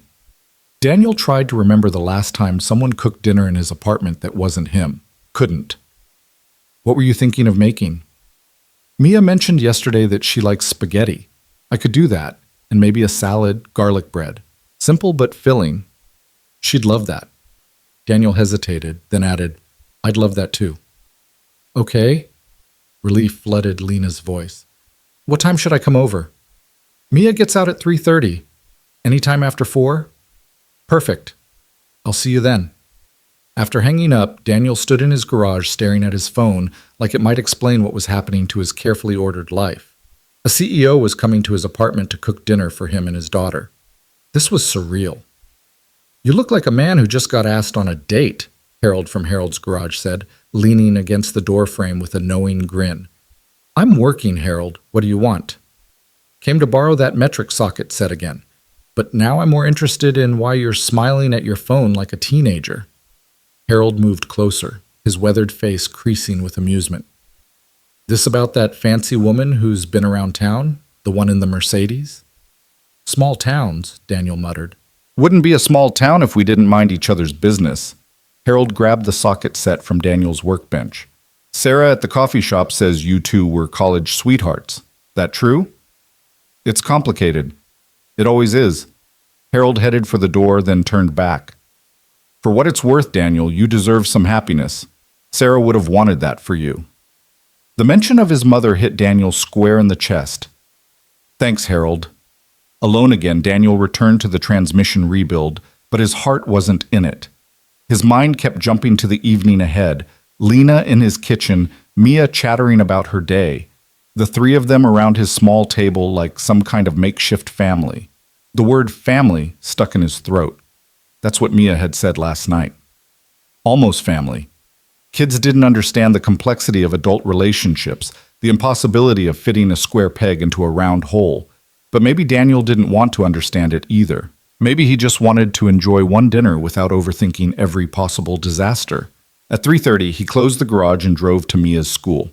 She came running out with Emma, both girls talking over each other about the volcano experiment that had apparently exceeded all expectations. "It exploded everywhere, Daddy, like lava but with baking soda and vinegar and red food coloring." Mia climbed into the truck, still gesticulating wildly. Mrs. Martinez said it was the best eruption she'd seen in 5 years of teaching. "That's great, Bug. I'm glad you felt well enough to participate." "I told you I was better." Mia buckled her seatbelt, then looked at him hopefully. "Is Lena still coming for dinner?" "She is. Actually, she's cooking for us." "Really?" Mia's eyes went wide. "What's she making?" "Spaghetti." "Yes." Mia pumped her fist. "I like Lena more and more." Back at the apartment, Daniel made Mia change out of her food-coloring stained school clothes and start her homework while he attempted to make the place presentable. He washed dishes, cleared the coffee table of yesterday's puzzle remnants, and was in the middle of vacuuming when there was a knock at the door. Lena stood in the hallway holding 2 grocery bags and looking uncertain in a way that made her seem more like Elena than Lena Whitmore, CEO. "Hi," she said. "I might have overbought. I wasn't sure what you had in your pantry, so I just got everything." "Come in." Daniel took one of the bags, catching a glimpse of pasta, sauce, fresh vegetables, and what looked like the ingredients for homemade garlic bread. "You weren't kidding about everything." "I may have gotten excited." Lena followed him to the kitchen, setting down her bag. "It's been a while since I cooked for people." "Lena!" Mia abandoned her homework, running over to hug Lena's waist. "Daddy said you're making spaghetti." "I am." "Want to help?" "Can I?" Mia looked up at Daniel for permission. "Homework first, Bug. Then you can help with dinner." Mia groaned but returned to the table. attacking her math worksheet with renewed determination. Daniel helped Lena unpack the groceries, hyper-aware of how small his kitchen was, how their hands kept brushing as they reached for the same cabinet. "You really didn't have to do all this," he said quietly. "I wanted to." Lena met his eyes. "Besides, cooking is therapeutic. Gives my hands something to do besides check email every 5 minutes." "You can check email if you need to. I know you're still working." "I've been ignoring work for 3 days. My assistant has probably filed a missing persons report." Lena pulled out a cutting board. "But right now, I'd rather make garlic bread." While Lena prepped ingredients, Daniel finished his vacuuming and then joined Mia at the table to help with her math. But his attention kept drifting to the woman in his kitchen, moving around the space like she belonged there. She'd changed into jeans and a simple black t-shirt, her hair pulled back in a ponytail, and she looked completely different from the polished CEO who'd walked into his garage 3 days ago. She looked real, accessible, like someone who might actually fit into his world. "Daddy, you're not listening," Mia complained. "Sorry, Bug, what was the question?" "If Tommy has 12 apples and gives away 4, how many does he have left?" 8, Daniel and Lena said simultaneously. Mia giggled. "You guys are like those couples on TV who finish each other's sentences." Daniel felt heat rise to his face. We're not. "Homework, Mia," Lena interjected smoothly, though she was smiling. "The sooner you finish, the sooner you can help me cook." That motivated Mia to power through the remaining problems in record time. 20 minutes later, she was standing on a step stool beside Lena, carefully tearing basil leaves for the sauce. "Not too small," Lena instructed. "You want to be able to taste them, but not have huge chunks." "Like this?" "Perfect." Daniel watched them from the doorway, something fierce and protective and terrifying rising in his chest. This was what Mia had been missing. A maternal presence, someone patient and kind who could teach her things Daniel couldn't. And the way Lena looked at his daughter, like Mia was genuinely interesting and not just a child to be tolerated, made Daniel's carefully constructed walls crumble a little more. "Can you tell me about computers?" Mia asked as she worked. "Daddy said you know lots about them." "I do. What do you want to know?" "How do they work? Like, how does typing on the keyboard make words show up on the screen?" Lena launched into an explanation that was somehow both technical and accessible, talking about circuits and processors and code in a way that made Mia's eyes light up with understanding. Daniel listened too, fascinated by how naturally Lena shifted into teacher mode. "So computers are just really good at following instructions," Mia summarized, "but they need people to tell them what to do." "Exactly. That's what I do. I write instructions for computers so they can help people run their businesses better." "That's so cool." Mia looked at Lena with open admiration. "When I grow up, can I do that too?" "You can do anything you want, if you're willing to work hard and never give up." Lena's voice carried conviction. "Don't let anyone tell you something's too hard or not for girls. If you want it, you go after it." Daniel recognized the echo of her own story in those words. The girl who'd fought her way out of her father's control to build something entirely her own. Dinner came together with surprising efficiency. Lena let Mia handle simple tasks, stirring sauce, arranging bread on a baking sheet, while managing the more complex elements herself. Daniel set the table, found napkins, poured water for Mia and wine for himself and Lena. When they finally sat down to eat, the spaghetti was perfect. Rich sauce, al dente pasta, garlic bread that was crispy on the outside and soft within. Mia dove in with enthusiasm, twirling pasta onto her fork with mixed results. "This is really good," Daniel said honestly. "Where'd you learn to cook like this?" "My mom, before she died. We used to cook together on Sunday afternoons." Lena's expression turned wistful. "It was our time, just the two of us. She'd teach me family recipes and tell me stories about growing up poor in Mexico City. My father hated it, said cooking was beneath us, that we had staff for that. But Mom insisted." "I'm glad she did," Mia said through a mouthful of pasta. "This is way better than Daddy's spaghetti." "Hey," Daniel protested, "my spaghetti is perfectly adequate." "Adequate is not the same as good," Mia informed him seriously. Lena laughed, and the sound filled Daniel's small apartment with warmth. They ate and talked, Mia dominating the conversation with stories about school, her soccer team, her best friend Emma's upcoming birthday party. Lena listened to all of it with genuine interest, asking questions, responding to Mia's tangents without impatience. After dinner, Mia insisted on helping clean up.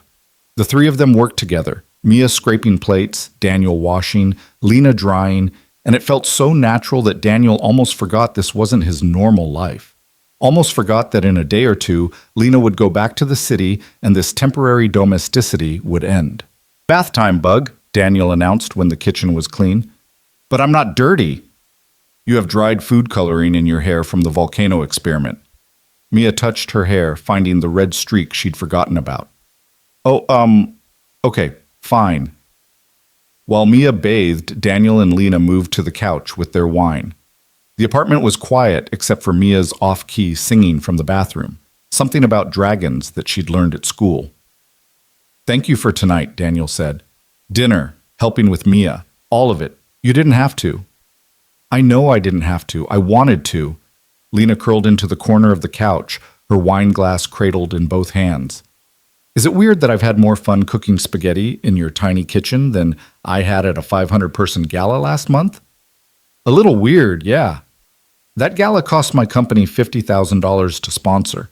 I wore a dress that cost more than your truck. I networked with CEOs and senators and people whose names make headlines." Lena took a sip of wine, "and I spent the whole night wishing I was anywhere else." "Why go, then?" "Because it's expected. Because building relationships is part of the job. Because sometimes you do things not because they make you happy, but because they're necessary." Lena looked at him over her glass. "But sitting here with you and Mia, eating spaghetti and talking about volcano experiments, this makes me happy." Daniel's heart was doing dangerous things in his chest. "Elena, I need to tell you something." Lena set down her wine, her expression turning serious. "I have a board meeting Thursday morning that I can't miss, which means I have to drive back tomorrow night." The words hit like cold water. "Tomorrow. I'm sorry. I've pushed it as far as I can. If I don't show up, there will be consequences.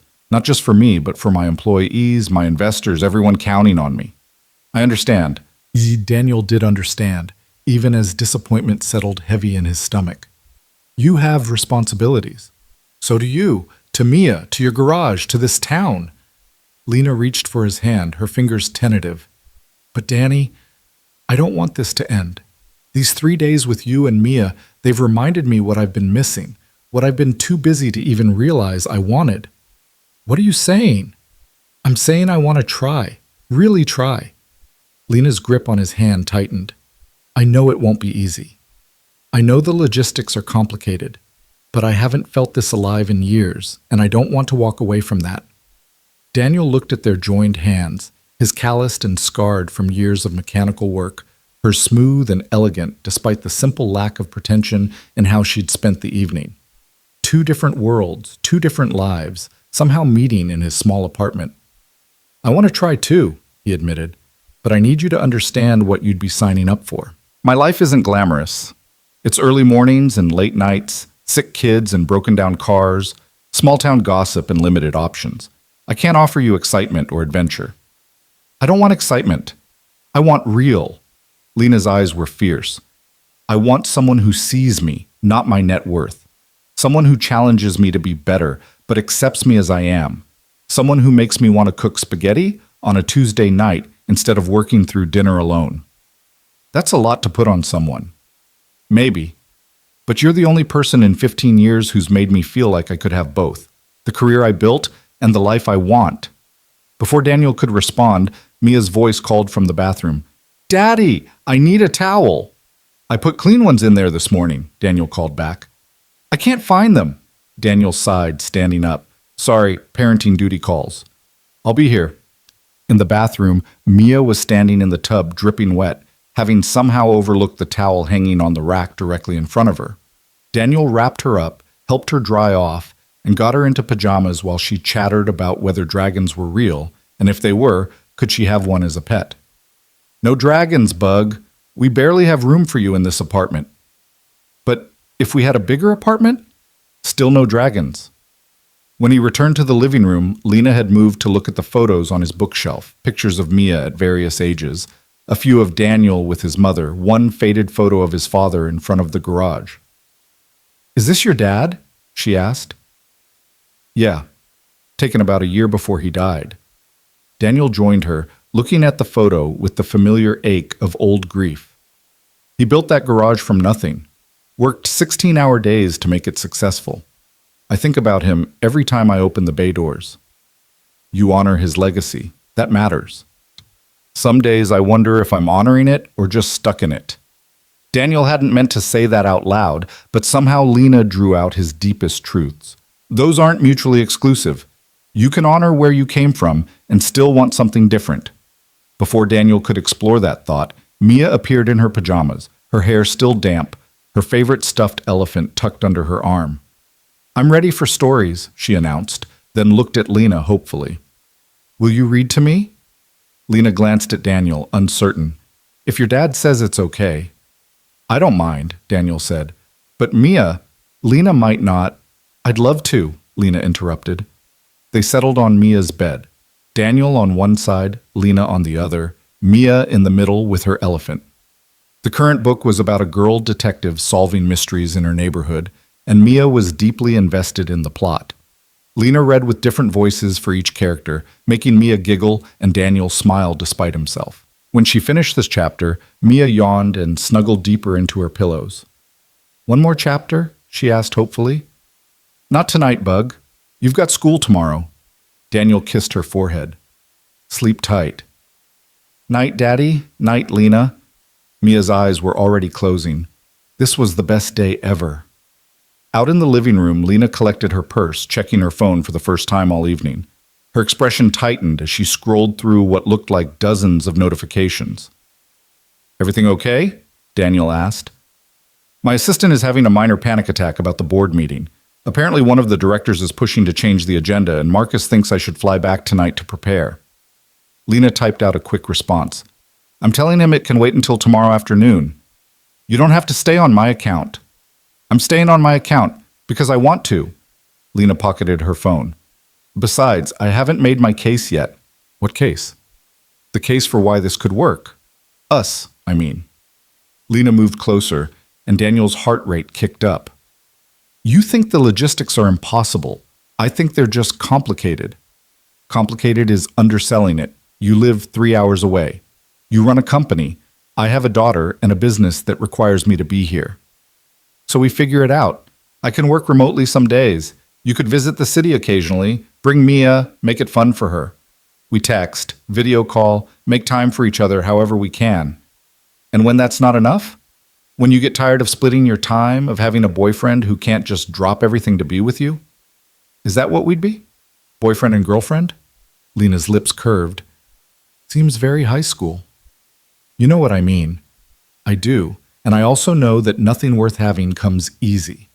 Lena closed the distance between them, her hand finding his.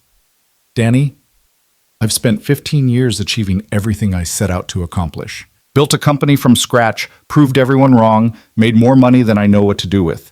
And none of it means anything if I'm doing it alone." "You're not alone. You have employees, friends. I have colleagues and networking contacts. That's not the same thing." Lena's voice cracked slightly. "I want what I saw tonight. What you and Mia have. I want someone to cook dinner for.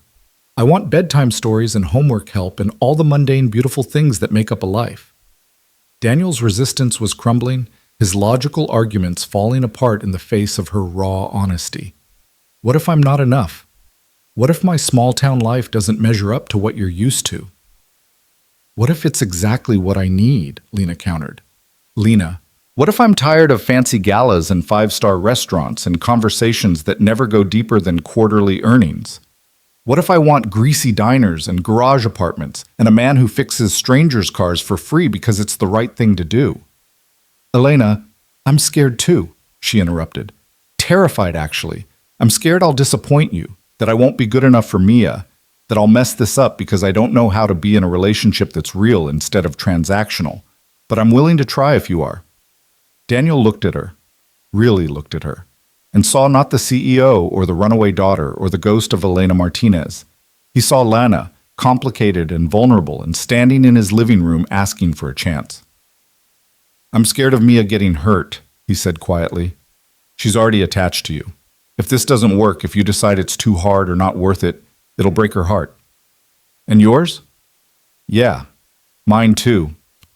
Lena stepped closer, close enough that Daniel could smell her perfume, see the flecks of gold in her dark eyes. "Then we don't let it fail. We work at it. We communicate. We make it a priority. Just like you prioritize Mia and I prioritize my company. We add each other to that list of non-negotiables. You make it sound simple. It won't be simple, but it'll be worth it." Lena's hand came up to his face, her touch gentle. "I found you after 15 years, Danny. I'm not walking away without fighting for this." Daniel covered her hand with his own, leaning into her touch. "I don't know how to do this. The last relationship I had ended with Jessica leaving town and me raising Mia alone. I don't have a great track record." "Neither do I. I've dated men who wanted my money, my connections, my last name. Men who saw me as a trophy or a business opportunity." Lena's thumb brushed his cheek. "You're the first person in 15 years who's looked at me like I'm just Elena. Just a woman you might like, independent of everything else. I do like you. That's what scares me." "Good scared or bad scared?" "I don't know yet." Lena smiled, sad and hopeful at once. "Can I kiss you? Or is that moving too fast?" Daniel's answer was to close the remaining distance between them, his lips finding hers in a kiss that was both familiar and brand new. She tasted like wine and memory and possibility. Her hand slid to his shoulders, his found her waist, and for a moment everything else fell away. The fear, the logistics, the impossible distance between their lives. When they pulled apart, Lena was breathing hard, her forehead resting against his. "Okay," she whispered. That answered some questions. "Yeah? Definitely still chemistry." She pulled back slightly, her eyes searching his. "So what do we do now?" Daniel took a breath, making the decision before he could talk himself out of it. "We try. Long distance, complicated schedules, all of it. We figure it out as we go." "Really? Really? But I need you to promise something." "Anything. If it gets to be too much, if the commute or the complications or having to schedule time together starts feeling like a burden instead of something you want, you tell me. No disappearing, no slow fade. We talk about it like adults." "I promise." Lena kissed him again, softer this time. "And you promise the same. If I'm not meeting Mia's needs, if I'm disrupting your life too much, you tell me." "Deal." They stood there in his small living room, holding each other, both of them knowing they were making a leap without a net. But for the first time in 15 years, Daniel felt like maybe the risk was worth it. "I should go," Lena said eventually. "Let you get some sleep." "Yeah." Daniel didn't let go. "What time are you leaving tomorrow?" "After lunch? I want to say goodbye to Mia properly, if that's okay." She'd like that. At the door, Lena turned back. "Danny, thank you for giving me a chance, for trusting me with Mia, for not letting your fear win." "My fear's still there," Daniel admitted. "I'm just choosing to ignore it for now. That's all any of us can do." After she left, Daniel cleaned up the wine glasses, checked on Mia one more time, and lay in bed staring at the ceiling. His phone buzzed with a text from Lena. "Made it back to the inn. Thank you for tonight, for everything." He replied, "Sleep well. See you tomorrow." Tomorrow she'd leave. Tomorrow they'd start this impossible long-distance attempt at a relationship. Tomorrow, everything would get complicated. But tonight, Daniel let himself feel hopeful. Let himself believe that maybe, just maybe, some love stories got second chances. And maybe he deserved one too. The next morning brought rain, the cold, persistent kind that turned riverside streets into rivers of autumn leaves and made Daniel's garage feel even smaller and darker than usual. He worked through the morning on autopilot, replacing brake pads and rotating tires while his mind counted down the hours until Lena would leave. She'd texted at 7. "Can I take you and Mia to lunch before I go? Joe's Diner?" He'd replied, "She'd love that. Noon work?" Now it was 11:30, and Daniel was washing grease off his hands for the third time, trying to make himself presentable. Harold wandered in just as Daniel was giving up on getting the oil stain out from under his thumbnail. "You're closing for lunch again," Harold observed. "That's twice this week. Must be serious." "She's leaving today, going back to the city." "And you're letting her go?" Harold leaned against the workbench, his weathered face skeptical. "That doesn't sound like a man who's figured things out." Oh, we're going to try the long-distance thing. Even saying it out loud felt surreal. Long distance, Harold snorted. That what they're calling it these days? What would you call it? Complicated. Difficult. Probably doomed. Harold held up a hand before Daniel could protest. But your mother tried to tell me the same thing when I proposed to my wife 40 years ago. Said I was too old, she was too young, we'd never make it work. Sometimes the complicated things are worth fighting for. Daniel grabbed his jacket. I'm not fighting for anything yet. We're just seeing what happens. Uh-huh. Harold's expression said he didn't believe that for a second. Well, good luck with seeing what happens. Try not to mess it up. At Mia's school, Daniel found his daughter waiting with her backpack already on, bouncing with barely contained excitement. Is Lena really taking us to lunch? She asked the moment he appeared. She really is. And then she has to leave? Yeah, Bug. She has to go back to work. Mia's face fell. But she just got here. Can't she stay longer? Daniel crouched down to her level. Lena has a big important job in the city. She has people counting on her, but she's coming back to visit, and maybe sometimes we can visit her. In the city? Mia's eyes widened.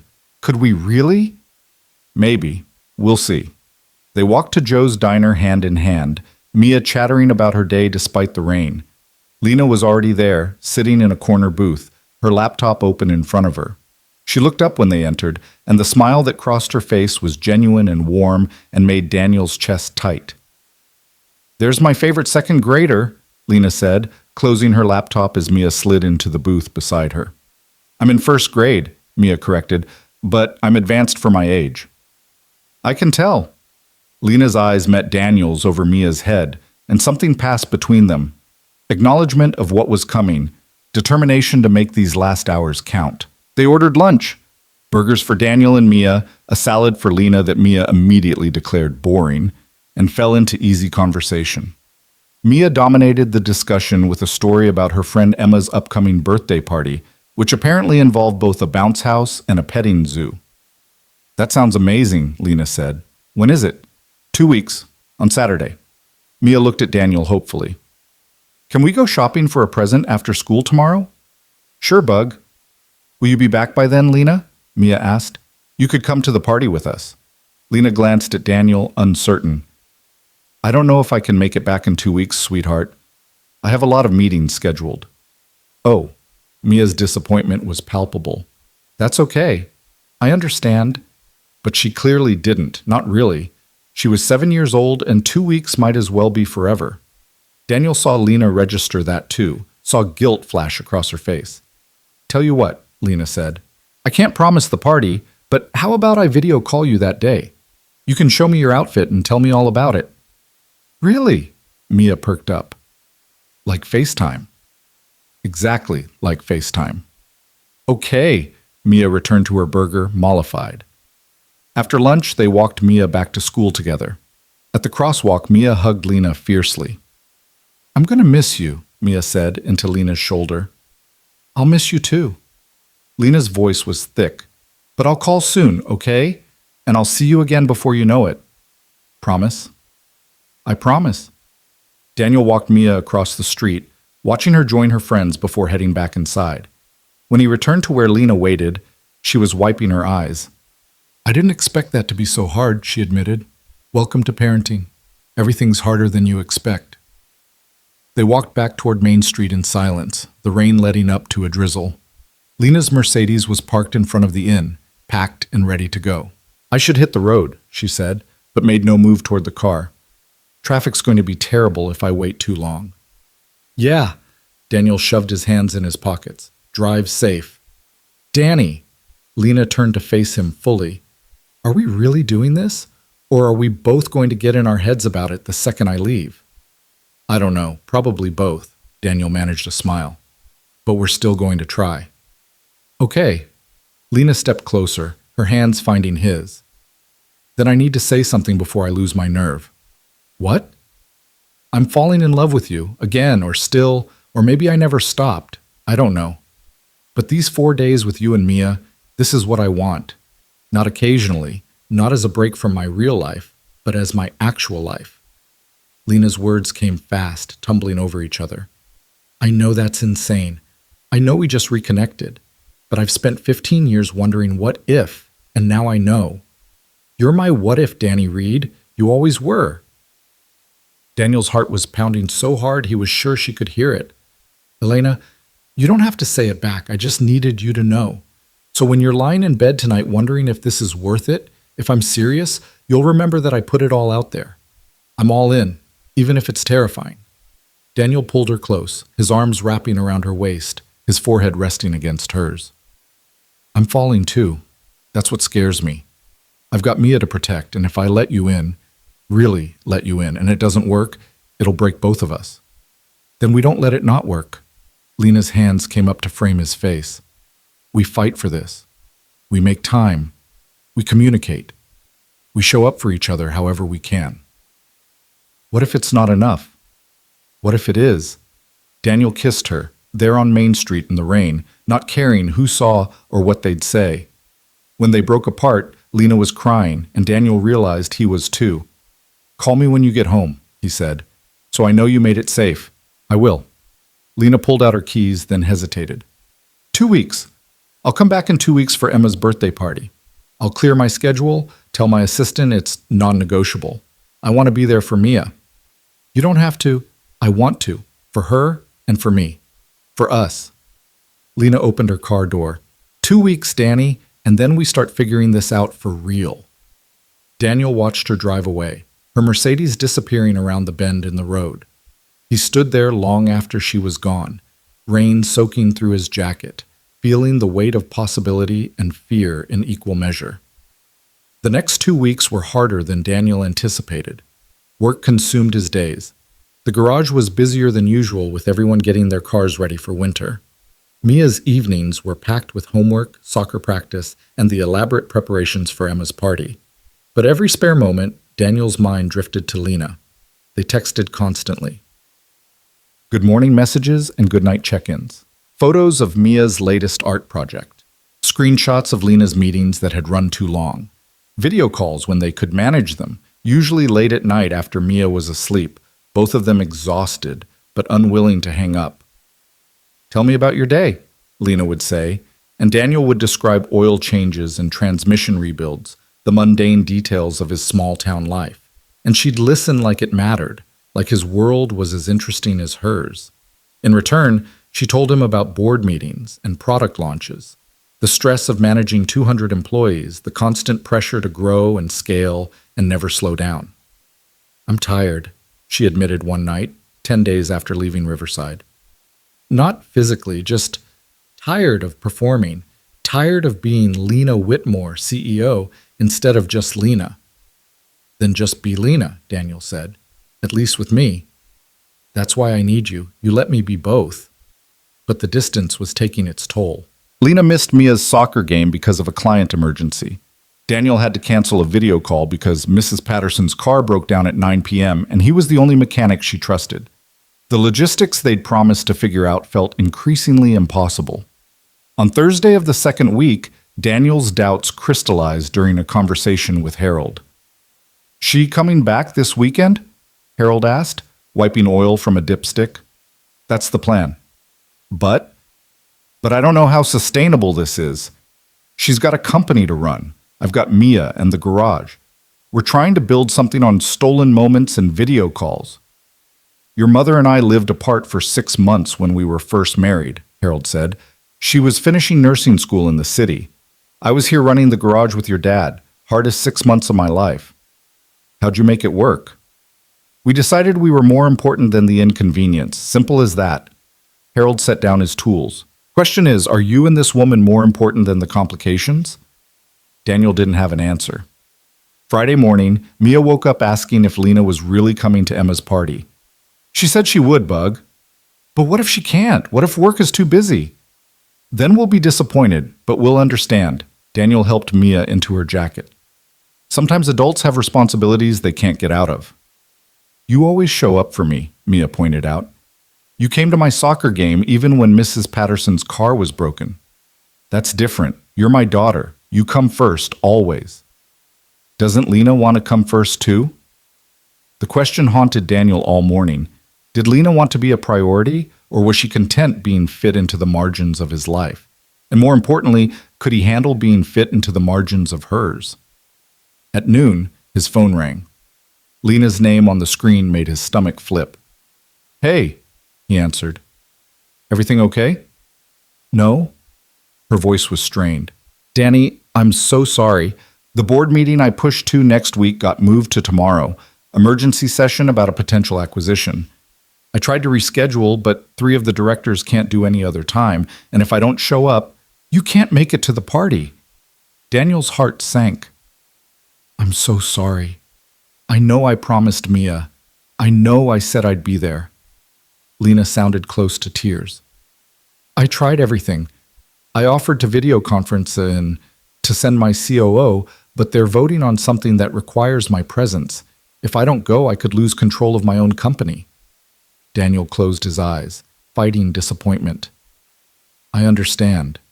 Work comes first sometimes. It's not that it comes first. It's that I don't have a choice. The frustration in Lena's voice was palpable. This is what I was afraid of, Danny, that I'd let you and Mia down because my life is too complicated to fit into normal schedules. We'll manage. Mia will be disappointed, but she'll understand. Will she? She's 7. She doesn't understand corporate politics or fiduciary responsibility. She just knows I promised and broke that promise. Lena took a shaky breath. And what about next time? And the time after that? How many times can I disappoint her before she stops trusting me? Elena, we knew this wouldn't be easy. Maybe it's not supposed to be this hard. The words came out bitter.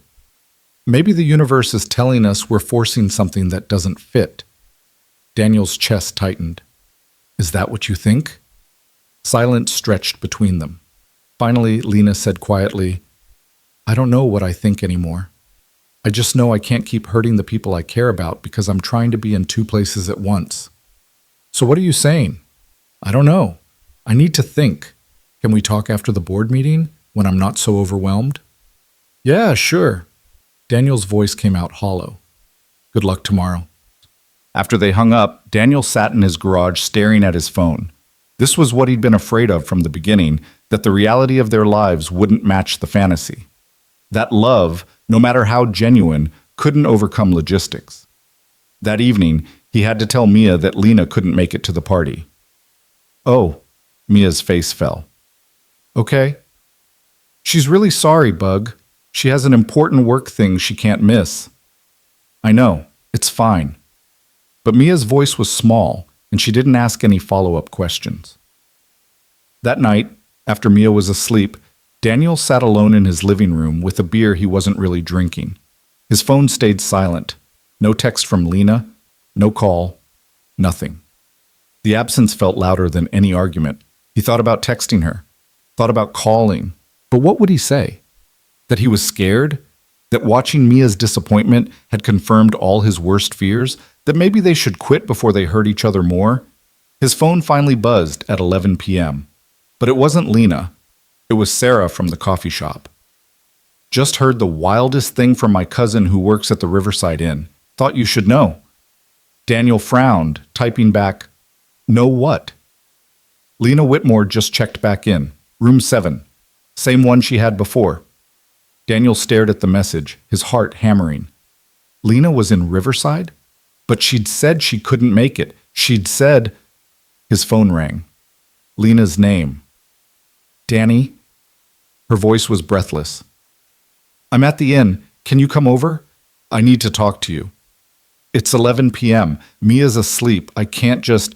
Please, I drove 3 hours to get here. I need to say this in person. Is everything okay? I don't know yet. That depends on you. Daniel's mind raced. Mrs. Chen lived 2 doors down. He could ask her to listen for Mia, just for an hour. It was late. It was probably a terrible idea, but something in Lena's voice pulled at him. Give me 20 minutes. Mrs. Chen agreed without question, probably sensing the urgency. Daniel drove the 3 blocks to the inn. Walking would have taken too long, and took the stairs to the second floor 2 at a time. Lena opened the door before he could knock. She looked exhausted, hair pulled back messily, no makeup, wearing jeans and an old university sweatshirt he vaguely recognized. "Hi," she said. "Hi." Daniel stepped inside and she closed the door behind him. "You want to tell me why you're here instead of preparing for your board meeting?" "I quit." Daniel's world tilted. "You what?" "I quit, resigned, walked out of the office 3 hours ago and got in my car." Lena started pacing the small room. "My assistant thinks I've had a breakdown. My board will probably try to fight it, but I don't care anymore." "Elena, slow down. What are you talking about?" "I'm talking about the fact that I built a company I don't even like anymore. I'm talking about spending the last 2 weeks miserable every time I had to choose between work and calling you. I'm talking about breaking a promise to a 7-year-old and realizing I'd become exactly what I swore I'd never be. Someone who prioritizes money and power over people who matter." Daniel caught her hand, stopping her pacing. "You didn't quit your company. You can't have. That's your whole life." "No, it was my whole life. That's the problem." Lena's eyes were bright with unshed tears. "These past 2 weeks, I kept telling myself the distance was temporary, that once we figured out a rhythm, it would get easier. But it won't, Danny. My job will always demand more. There will always be another emergency meeting, another crisis, another reason I can't be where I want to be." "So you quit? Just like that?" "Not just like that. I thought about it. A lot." Lena pulled her hands free, moving to the window.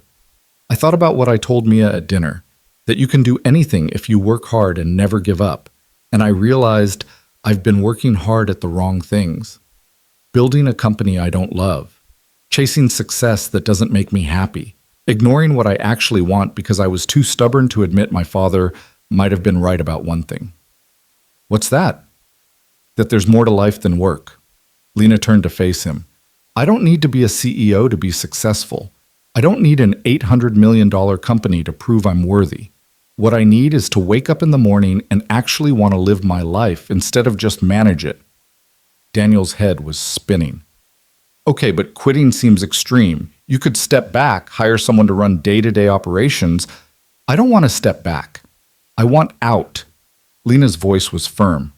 "I've already talked to my COO. She's more than capable of taking over. Better than me, honestly. She actually likes the corporate politics I can't stand." "And what will you do?" "I don't know yet. I have some ideas, but that's not why I drove 3 hours tonight." Lena crossed the room, standing directly in front of him. "I came to ask if you meant it when you said you were falling for me. Because if you did, I need to know if there's room in your life for me. Not as a weekend visitor or a video call, as someone who's actually here." Daniel felt like the floor had dropped out from under him. "You want to move to Riverside?" "I want to be where you are, where Mia is, where I can actually build the life I want instead of the one I thought I was supposed to have." Lena's hands found his. "I know it's fast. I know it's crazy.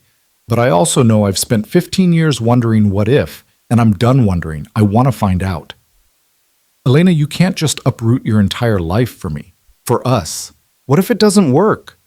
What if you get here and realize small-town life isn't what you want?" "Then I'll have tried.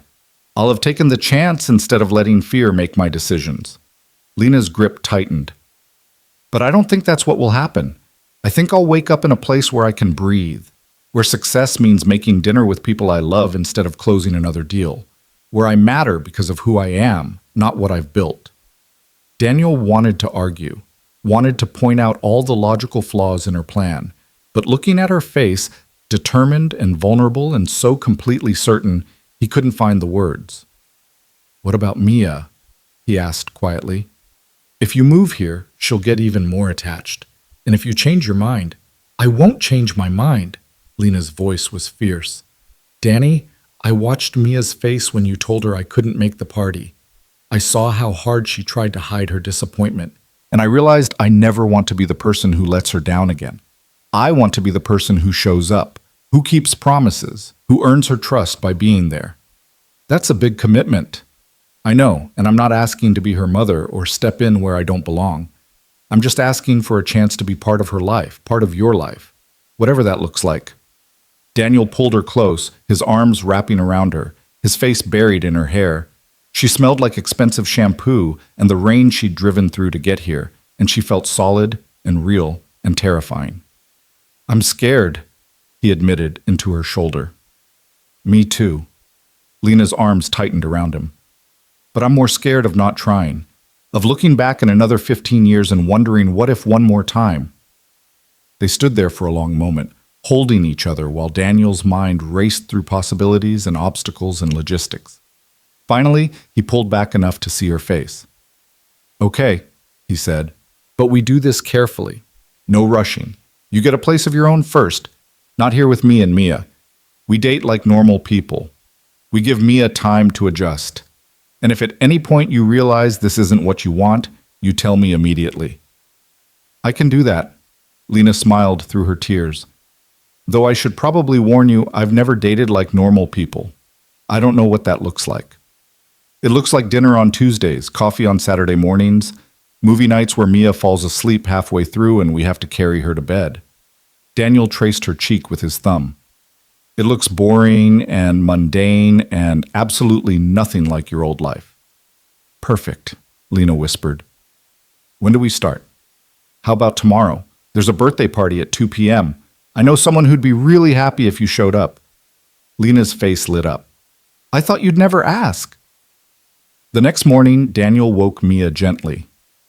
Bug, I have a surprise for you.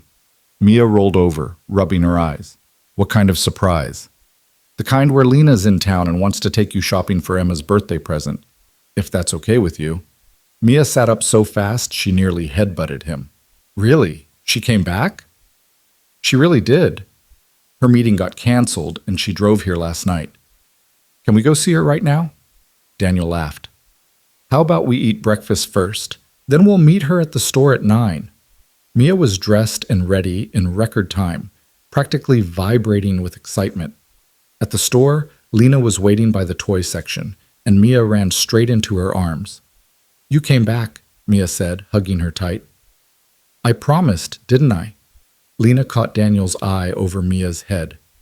And I always keep my promises.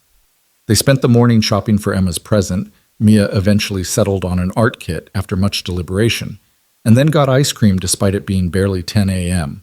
Lena and Daniel sat on a bench watching Mia chase pigeons, their shoulders touching, fingers intertwined. I meant what I said last night, Lena said quietly, about staying, about building a life here. I know you did, but we're still taking it slow. Slow is good. Slow I can do. Lena squeezed his hand. Though, fair warning, I've already been looking at rental properties. There's a cottage on the edge of town that's available. 2 bedrooms, small yard, walking distance to your garage. You work fast. 15 years is long enough to wait. Lena turned to face him. I'm ready to start living, Danny. Really living. And I want to do it here, with you and Mia, if you'll have me. Daniel kissed her, there in the morning sunshine with Mia giggling in the background and half of Riverside probably watching. And for the first time in 15 years, he let himself believe in second chances. Emma's birthday party was chaotic and loud and perfect. Mia introduced Lena to all her friends as my dad's girlfriend who's really smart and knows about computers, which made Lena tear up and Daniel laugh. They ate cake and watched kids bounce themselves into exhaustion and helped clean up afterward. That evening, after Mia was asleep, Daniel and Lena sat on his couch, making plans. Lena would transition out of her company over the next month. She'd find a place in Riverside, something small and manageable. She had ideas for what to do next, consulting for small businesses, maybe teaching coding to kids, using her skills in ways that mattered without consuming her whole life. I have money saved, she said, enough that I don't need to work right away. I can take time to figure out what I actually want to do. That's a luxury most people don't have. I know, and I'm grateful for it. But more than that, I'm grateful for this. Lena gestured around his small apartment. For you, for Mia, for a chance to be somewhere I actually want to be. 3 weeks later, Lena signed a lease on the cottage she'd found. It was small and needed work, but it had good bones and a view of the mountains and enough space for her to set up a home office. Daniel and Mia helped her move in, Mia insisting on arranging Lena's books by color because it looks prettier that way. The town gossip was relentless at first. Whispers about the CEO who gave up everything for a small town mechanic. But Lena handled it with grace, showing up at Joe's diner for breakfast, shopping at Linda's grocery, becoming a fixture at Mia's soccer games. Slowly, she stopped being that CEO and became just Lena, the woman who dated Daniel Reed and was learning to code with the kids at the library on Saturday mornings. 2 months after moving to Riverside, Lena started a small consulting business, helping local companies modernize their systems. She charged reasonable rates and made house calls, and word spread quickly that she was brilliant and patient and actually cared about helping people succeed. "This is what I was meant to do," she told Daniel one evening, curled up on his couch after Mia's bedtime. "Not running a massive company, just helping people, one business at a time." "You're happy," Daniel observed. "I'm happy," Lena confirmed. "Are you?" Daniel thought about his life now versus 6 months ago. The loneliness he'd accepted as normal. The routine that had felt safe but empty. The part of him that had shut down after Elena disappeared and never fully reopened. "Yeah," he said honestly. "I'm happy. Terrified sometimes, but happy." "What are you terrified of?" "That I'll wake up and this will all be a dream. That you'll realize what you gave up and resent me for it. That I'm not enough to make this worth it." The fears spilled out before Daniel could stop them. Lena shifted to face him fully. "Danny, I didn't give up anything. I traded a life I didn't want for one I do. That's not a sacrifice, that's a choice." She took his hands. "And you are enough. You've always been enough. That's what took me so long to understand." 6 months after Lena moved to Riverside, Daniel took her and Mia on a drive up to the mountain highway where it all started. They parked at the exact spot where Lena's car had broken down, where Daniel had stopped to help a stranger and found his future instead. "This is where you fixed my car," Lena said, looking around, "where everything changed." "Where I didn't recognize you," Daniel added. "Best thing that could have happened. If you'd recognized me right away, we would have been too busy dealing with the past to figure out the present." Lena smiled at the memory. "Besides, I got to fall in love with you all over again, as Danny, the mechanic, instead of Danny, the security guard. And I got to fall for Lena instead of Elena." Daniel pulled her close. "Though you're both pretty great." "Daddy, can we go look at the view?" Mia called from where she was peering over the guardrail. "Careful, Bug, stay back from the edge." They stood together at the overlook, the three of them, looking at the valley spreading below. Riverside was a small cluster of buildings in the distance, smoke rising from chimneys, the river catching the afternoon light. "It's beautiful," Lena said softly. "It's home," Daniel replied. Mia tugged on Lena's hand. "Are you going to stay forever?" Lena knelt down to Mia's level. "I can't promise forever, sweetheart. Nobody can. But I can promise I'm not going anywhere unless you and your dad want me to. And I can promise I'll always try my best to be here when you need me." "That's good enough for me," Mia declared, then turned to Daniel. "Can Lena come to my school's parent day next month? Sarah's bringing her stepmom, and I want to bring Lena." Daniel looked at Lena, seeing the emotion in her eyes, the way the simple request had clearly meant everything. "If Lena wants to," he said. "I'd be honored," Lena managed, her voice thick. A year after their reunion, Daniel closed the garage early on a Tuesday and took Lena back to the same mountain overlook. Mia was at soccer practice, Mrs. Chen on pickup duty, giving them a rare afternoon alone. "Why are we here?" Lena asked as they walked to the guardrail. "Because this is where we started over, where we got our second chance." Daniel turned to face her, his heart hammering. "And I wanted to be here when I asked if you'd want to make it permanent." He pulled out a small box, opening it to reveal a simple diamond ring. Nothing flashy or expensive, just honest and real, like everything between them. "Lena Whitmore, formerly Elena Martinez, will you marry me?" Lena stared at the ring, then at him, tears streaming down her face. You're serious? Completely.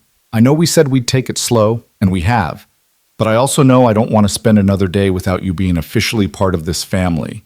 Mia already considers you hers. She told me yesterday she wishes you were her real mom, whatever that means to an 8-year-old. And I want you, permanently, if you'll have us. Yes. Lena threw her arms around him. Yes, absolutely yes. Daniel slipped the ring on her finger and they stood there holding each other on the spot where everything had changed, where a breakdown had led to a breakthrough, where 15 years of searching had finally ended. I love you, Lena whispered. I loved you when you were Danny the security guard. I loved you when you were Daniel the mechanic who stopped to help a stranger. And I love you now, exactly as you are. I love you too, both of you, Elena and Lena, past and present, all of it. They told Mia that night over her favorite dinner, pancakes, because some traditions were worth keeping. She'd screamed with excitement, demanded to see the ring 17 times, and immediately started planning the wedding with the intense focus only an 8-year-old could muster.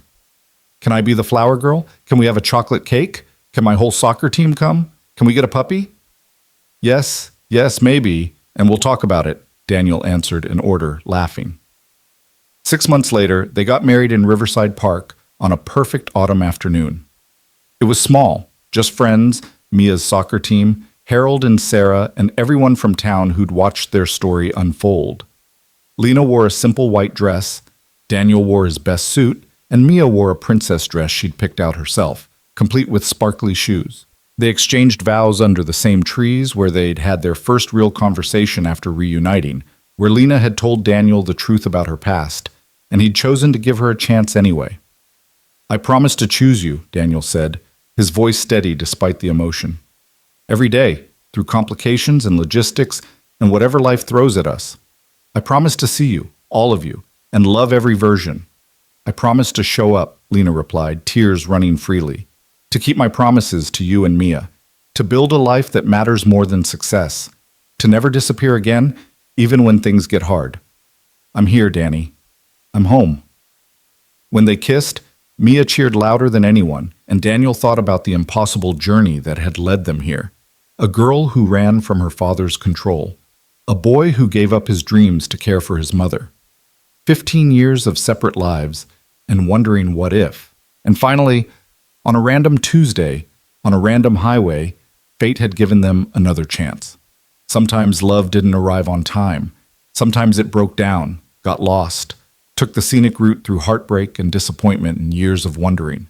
But sometimes, if you were brave enough to stop when someone needed help, patient enough to let them find their way, and willing enough to believe in second chances, love found you exactly when you were ready. Daniel Reed had spent 15 years building a small, safe life. And then Lena Whitmore had appeared on a mountain highway, and small had become extraordinary, safe had become worth risking, and life had become finally and completely enough. More than enough. Everything.